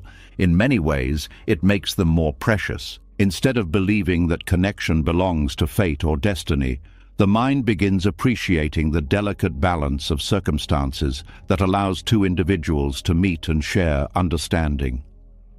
Every relationship becomes a temporary alignment of emotional conditions. When those conditions appear, connection arises. When they change, the emotional atmosphere transforms. Life continues, creating new possibilities for connection as circumstances evolve. This perspective also reduces the tendency to cling to one relationship as the only source of emotional fulfillment. The mind begins trusting that emotional warmth can appear again in unexpected ways. Connection becomes part of the natural movement of life rather than a rare event that happens only once. Buddhist teachings often emphasize that the world is constantly changing. Every moment creates new combinations of conditions. Because of this constant change, emotional experiences are always capable of appearing again in new forms. The mind simply needs to remain open. When the belief in special emotional ownership fades, relationships become lighter and more genuine. People are appreciated for who they are rather than for the emotional roles the mind assigns to them. Connection becomes an exploration rather than a search for a single, irreplaceable feeling. The heart learns that emotional depth does not belong to one person or one moment in time. It belongs to the living awareness that continues meeting life with openness and curiosity. And as this understanding settles quietly into the mind, attachment loosens. The past no longer appears as the only place where meaningful emotional experiences existed. Instead, it becomes one chapter in a larger story where connection continues unfolding in ways the mind has not yet discovered. As the mind slowly begins to see that emotional connections are created by conditions rather than by some mystical uniqueness between two people, another quiet misunderstanding begins to surface. Even after realizing that feelings arise from circumstances, the mind often continues holding on to a different belief. When certain emotional patterns feel deeply familiar, the mind begins interpreting that familiarity as something meaningful, almost as if life itself is guiding two people together. What is actually happening, however, is something far more psychological. The mind is recognizing a pattern it has experienced before, and because the pattern feels known, it mistakes that familiarity for destiny. There are moments when meeting someone creates a strange sense of recognition. The conversation may feel natural very quickly. Silence does not feel uncomfortable. The emotional rhythm between two people seems to move smoothly without effort. The mind notices this ease and begins forming a powerful conclusion. It may believe that the connection was meant to happen. People often describe this feeling as if they have known the other person for a long time, even though they have only just met. The sense of familiarity creates emotional comfort. Because the comfort appears so quickly, the mind begins searching for an explanation. The easiest explanation is destiny. The mind may believe that meeting this person was somehow written into the path of life. But Buddhist insight invites a deeper look into what familiarity actually means. The feeling of recognition does not come from fate. It comes from patterns the mind has experienced before. Throughout life, the brain becomes accustomed to certain emotional environments. Early relationships, family dynamics, and past experiences all shape how the mind understands connection. These experiences create emotional templates. An emotional template is a pattern the mind recognizes as familiar. When someone new enters life who behaves in ways that match one of these templates, the brain responds immediately. The interaction feels comfortable because it resembles something the mind already understands. This comfort produces the illusion of instant connection. The mind believes that the relationship must be special because it feels natural. But what feels natural is often simply what feels familiar. For example, if someone grew up in an environment where emotional closeness was expressed through deep conversation and shared vulnerability, they may feel an immediate connection with someone who communicates in the same way. The mind recognizes the emotional pattern. Because the pattern fits what the brain already understands, the interaction feels smooth and meaningful. But the feeling of recognition does not mean that the connection was destined. It simply means that the emotional pattern matches something the mind has experienced before. Sometimes this familiarity can even come from difficult emotional patterns. A person who grew up in an unpredictable environment may feel strangely drawn to relationships that recreate similar emotional tension. The pattern feels familiar, even if it is not healthy. The mind interprets the emotional intensity as meaningful because it resembles what it has known in the past. This is why certain relationships feel powerful even when they bring emotional discomfort. The brain recognizes the emotional rhythm and interprets that familiarity as a form of connection. The mind often confuses familiarity with significance. When an emotional pattern feels known, the brain assumes there must be a deeper meaning behind it. But familiarity is not the same as destiny. It is simply recognition. The mind recognizes patterns the way the body recognizes familiar movements. Because the pattern is known, the brain does not need to work as hard to understand the interaction. The emotional experience feels smooth. This smoothness can easily be mistaken for something extraordinary. Buddhist teachings often emphasize that the mind constantly interprets experiences through the lens of conditioning. Every thought, reaction, and emotional response is shaped by previous experiences. When the mind meets something that resembles a past emotional pattern, it responds quickly and automatically.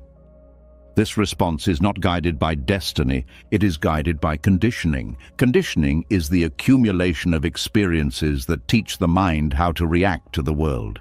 These experiences create emotional habits. When a new relationship activates one of those habits, the mind experiences a sense of recognition. But recognition is not the same as meaning. It simply indicates that the brain has encountered a similar emotional pattern before. Understanding this can change how the mind interprets powerful emotional connections. Instead of assuming that a strong sense of familiarity must mean something profound, the mind begins observing how its own conditioning shapes the experience. The connection may still be meaningful, but the meaning arises from how two individuals interact in the present rather than from the illusion that the relationship was meant to happen. This shift brings clarity. The mind becomes less likely to rush into emotional conclusions based solely on familiarity. It begins paying attention to how the relationship actually unfolds over time. True understanding develops through shared experiences, communication, and mutual growth.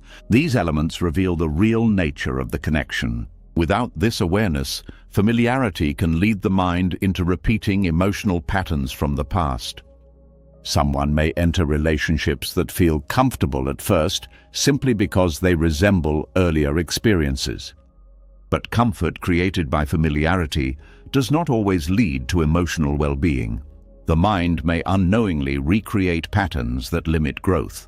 For example, if someone is accustomed to relationships where emotional availability is inconsistent, they may feel drawn to partners who display the same behavior.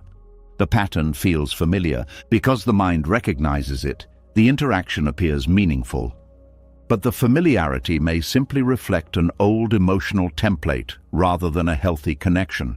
Recognizing this allows the mind to step back from the illusion of destiny. Instead of interpreting every strong emotional response as a sign that something profound is happening, awareness begins asking deeper questions.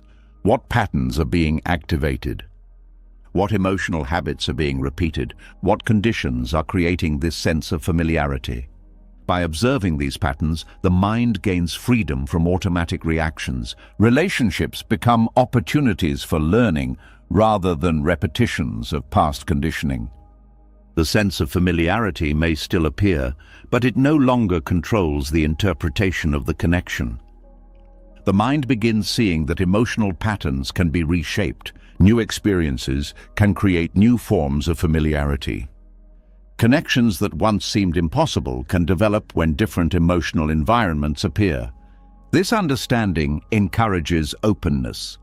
Instead of chasing relationships that feel instantly familiar, the mind becomes willing to explore connections that grow gradually. Some of the most meaningful relationships develop slowly because they are not built on old emotional templates. They are created through shared understanding that unfolds over time. When the illusion of destiny fades, relationships become less about fulfilling expectations and more about discovering new possibilities. The heart becomes curious rather than certain. It no longer assumes that familiarity equals meaning. Instead, it observes how emotional patterns interact with present experiences, and through this observation, the mind begins to recognize that many of the connections once believed to be destined were simply echoes of emotional habits formed long ago. With awareness, those habits can evolve. New emotional patterns can appear. Connections can grow in ways that are not limited by the past. And slowly, the mind learns that the deepest relationships are not the ones that feel instantly familiar. They are the ones that allow both individuals to grow beyond the patterns that once defined them. As the mind begins to see that emotional familiarity is often mistaken for destiny, another deeper attachment starts to reveal itself underneath all the others. Even when the mind understands that feelings arise from conditions, and even when it begins to question the stories it tells about fate and special connection, it still holds on to one final assumption with great force. It assumes that what it loves can somehow belong to it. It assumes that a person can be mine, that a feeling can be mine, that a moment can be kept. And from that assumption, a great deal of suffering quietly begins. A certain fear enters the heart the moment it starts calling something its own. The fear may be small at first. It may barely be noticed. But it grows the moment the mind says, this person is mine, this relationship is mine, this feeling belongs to me, this connection should stay with me. In that moment, love becomes mixed with possession, care becomes mixed with fear, and what once felt warm and open begins carrying the weight of anxiety. This happens because ownership sounds comforting to the mind. Ownership creates the illusion of security.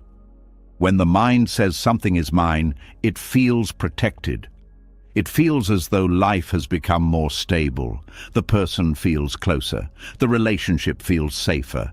The emotion feels more reliable. But Buddhism points to a very difficult truth that most people resist for a long time. Nothing in experience can truly be owned in the way the mind imagines. This does not mean that relationships are meaningless. It does not mean love is false. It means something more subtle. It means that people are living beings, not possessions. Feelings are moving conditions, not property. Moments are passing events, not objects that can be locked away. The mind, however, struggles to accept this. It wants closeness to become ownership. It wants beauty to become permanence. It wants emotional warmth to become something it can keep forever. This is where suffering begins to deepen.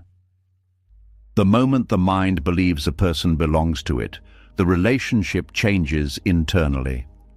The other person is no longer simply being met as they are. They begin carrying the weight of the mind's expectations. They must remain close. They must continue behaving in ways that maintain emotional comfort. They must not change too much. They must not leave. They must not stop producing the emotional atmosphere the mind has become attached to. The person becomes silently responsible for preserving what the mind wants to keep. But no human being can carry that responsibility forever. People change. Their moods change. Their priorities shift. Their understanding of themselves evolves. Their emotional life moves. Even when two people deeply care for each other, neither one can remain frozen in the exact form the other mind has grown attached to. Yet, attachment often tries to do exactly that. It tries to hold a living person still inside a fixed emotional image. Buddhist thought examines this through the idea of emptiness, not as a cold or hopeless truth, but as a liberating one. Emptiness means that things do not possess the solid, separate, permanent essence the mind projects onto them. A person is not a fixed object. A relationship is not a stable possession. An emotion is not a permanent substance. Each of these exists through changing causes and conditions. Each of them is fluid. Each of them depends on countless influences. The mind suffers because it keeps treating what is fluid as if it were solid. A person cannot truly belong to you because there is no fixed thing there to own. There is a changing body, a changing mind, changing memories, changing moods, changing desires, changing fears, changing forms of understanding. The person you speak to today is not exactly the same inner arrangement that existed a year ago. Even your own sense of self is moving in this way all the time. So when the mind says this person is mine, it is clinging not to reality, but to an imagined stability that never truly existed. The same is true of emotion. People often speak as though certain feelings belong to them or belong to the relationship. My happiness, my peace, our connection, our love. But if you watch carefully, you begin to notice that feelings do not stay still long enough to be owned. They arise, they intensify, they soften, they vanish, they return in altered form. They depend on sleep, memory, stress, timing, attention, physical health, words spoken, words not spoken, and countless other conditions.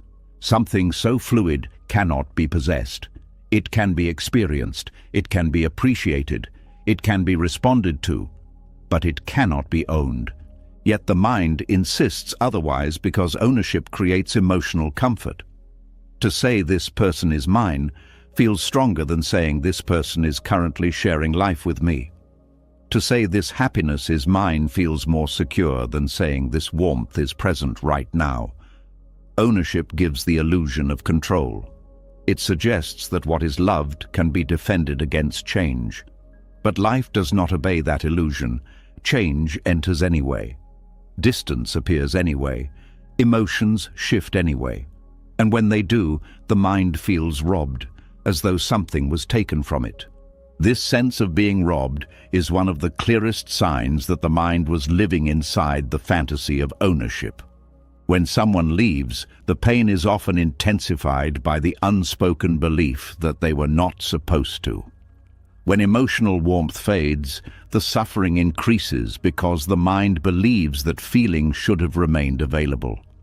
The grief is not only about absence, it is also about the collapse of imagined possession. That is why relationships can produce so much hidden tension even while they seem loving on the surface. Underneath affection, the mind is often bargaining with reality. Stay this way, stay close, stay emotionally available, stay mine. It may never say these words directly, but they exist in subtler forms. The fear of abandonment, the jealousy that appears when attention shifts elsewhere, the panic when communication changes. The hurt when someone no longer reflects back the version of ourselves we wanted confirmed. All of these reactions reveal the same hidden assumption. The mind believed it had some form of ownership over what could never actually be owned. Buddhist insight does not respond to this by telling the heart to stop loving. It responds by asking the heart to love more truthfully, to love without turning the other person into property, to care without trying to imprison change, to appreciate emotion without trying to trap it in time. This is a different kind of love from the one most people are taught. It is less dramatic in one sense, but deeper in another. It does not depend on possession. It depends on presence. Presence says, I am here with you while this moment exists. Ownership says, you must remain here for me because I have attached my security to your presence. Presence appreciates. Ownership grasps. Presence can feel grief when something ends, but it does not build its entire world on the assumption that nothing should end. Ownership resists ending with all its force, and that resistance creates a second layer of suffering on top of the natural sadness of change. This can be seen even in ordinary daily interactions. A conversation goes well, and the mind wants the closeness it produced to continue unchanged. A beautiful evening is shared, and the mind immediately begins turning it into something to preserve. A person expresses affection, and the mind silently records it as something that should remain available. By the next day, if the atmosphere shifts, disappointment appears. Why? Because the mind has already converted a living moment into a kind of emotional possession. It is almost as if the mind is constantly trying to collect evidence that life is stable enough to rely on in permanent ways. But life keeps answering differently. It keeps showing that everything moves. Even the most beautiful relationships are not static objects. They are ongoing conversations between changing beings. The moment the mind forgets this and begins claiming ownership, the relationship becomes heavier than it needs to be. There is also a deeper layer to this teaching. The mind does not only try to own other people, it tries to own versions of itself that appeared inside relationships. It may say, I was better with them, I was happier with them, I was more alive with them. In this way, the mind tries to possess an emotional self-image created in a certain period of life. Then when that period ends, it feels as though a part of the self has been stolen. But even this is another form of empty ownership. That version of you was also a changing process, a rising through conditions. It was never a solid possession. It was a temporary expression of a certain emotional environment. When this becomes clear, a more spacious understanding begins to appear. The person was never yours, but they were real. The feeling was never yours, but it was real. The moment could never be kept, but it was real. Buddhism does not ask you to deny the reality of experience. It asks you to stop demanding ownership over what is by nature passing and interdependent. This understanding can sound painful at first because the mind thinks ownership is what makes love meaningful. But ownership is not what makes love meaningful. In many cases, ownership is what distorts love. What gives love depth is not possession but contact. It is the fact that two lives truly met for a time. That understanding was shared, that warmth appeared, that something beautiful arose from conditions and touched the heart. That is enough. It does not need to become permanent property in order to matter. In fact, the inability to own something often makes it more precious, not less. A sunset cannot be possessed, yet it can move the heart deeply. Music cannot be held in the hand, yet it can transform a moment of life. A conversation cannot be stored forever, yet it can stay meaningful for years. Meaning does not come from possession. It comes from presence, depth, and awareness. The mind forgets this when it becomes attached. It assumes that what matters must belong to it. But this is not how life works. Once the mind starts to release this habit, relationships begin to breathe differently. There is more space inside them, less fear, less silent pressure, less panic when emotions move naturally. The other person is no longer being unconsciously asked to guarantee emotional permanence. They are allowed to be a changing human being, and you are allowed to be one too. This does not remove pain from life, but it removes the unnecessary suffering caused by trying to possess what was never possessible. It also changes the way loss is understood. When a relationship ends, grief can still be real. Missing someone can still be real. Sadness can still move through the body and mind. But beneath that sadness, there is less of the feeling that something was unjustly taken. There is more clarity, more truth, more recognition that what was shared was never property. It was a chapter, a meeting of conditions, a living experience, real, meaningful, beautiful perhaps, but not ownable. This insight softens many hidden emotional battles. Jealousy begins to loosen because the mind sees that no human being can be possessed in the first place. Anxiety begins to loosen because the mind sees that emotional states cannot be kept by force. The desperate urge for reassurance begins to soften because the mind stops treating love as a contract guaranteeing permanent emotional access. Instead of demanding certainty from life, the heart learns to meet uncertainty with greater honesty. And from this honesty, a surprising tenderness can emerge. When you stop trying to own someone, you can finally see them more clearly. You begin to notice their freedom, their vulnerability, their separate inner world, their changing nature. Love becomes less about what they give you and more about the simple truth that their life touched yours. That is a quieter kind of love, but often a purer one. The same is true for your own feelings. When you stop trying to possess them, you stop panicking every time they change. Joy can appear without needing to be captured. Peace can arise without needing to be secured forever. Longing can move through the heart without being turned into a story of permanent lack. Emotions become weather rather than property. They pass through awareness, shaping experience for a time, then moving on. This makes life less rigid and more alive. The mind will still try to return to ownership again and again. It will still say my person, my feeling, my connection, my loss. These habits are deeply human. But each time they are seen clearly, their grip weakens a little. Each time the mind recognizes that ownership is empty, it becomes less trapped by fear. It starts relating to experience with open hands rather than clenched fists. That is where freedom begins. Not in detachment as cold distance, but in detachment as truthful intimacy. The ability to love without claiming, to feel without imprisoning, to remember without trying to drag the past into permanent form, to let life be shared rather than possessed. And when this understanding settles more deeply into the heart, something profound changes in the way attachment is experienced. What once felt like love mixed with fear begins to separate. The fear belongs to ownership. The love does not need it. The fear belongs to grasping. The love can survive without it.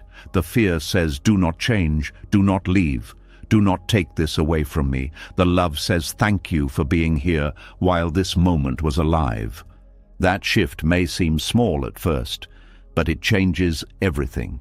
Because the moment the mind stops insisting that people and feelings belong to it, it begins to experience them more clearly, more gently, and with far less suffering. What remains is not emptiness in the ordinary sense of loss. It is emptiness in the Buddhist sense of freedom from false possession. A freedom that allows life to move, relationships to breathe, feelings to rise and fall, and the heart to stay open without needing to own what it loves. As you slowly come to the end of this journey, something important begins to become clear. What the mind often believes is missing is not always the person. It is the emotional atmosphere that once existed around them, the calm that appeared in certain conversations, the warmth that existed in shared silence, the feeling of being understood, safe, or emotionally alive. These were real experiences, but they were never owned by another person. They arose from conditions, from timing, from openness, from the meeting of two changing minds within a particular moment of life. Buddhist wisdom reminds us that attachment is rarely about people alone. It is about the feelings that the mind learned to associate with them. Memory holds the emotional tone, craving amplifies it, and loneliness sometimes pulls the mind back toward it. Yet through every lesson in this journey, one quiet truth keeps appearing again and again.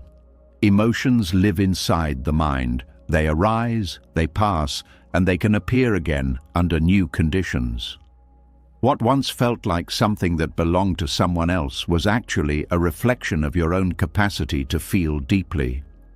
And when the mind begins to see this clearly, something changes. The past stops feeling like the only place where meaning existed. The heart begins to understand that connection, warmth, and emotional depth are not locked inside one person or one moment in time. They are possibilities that continue moving through life, waiting for new conditions to bring them forward again.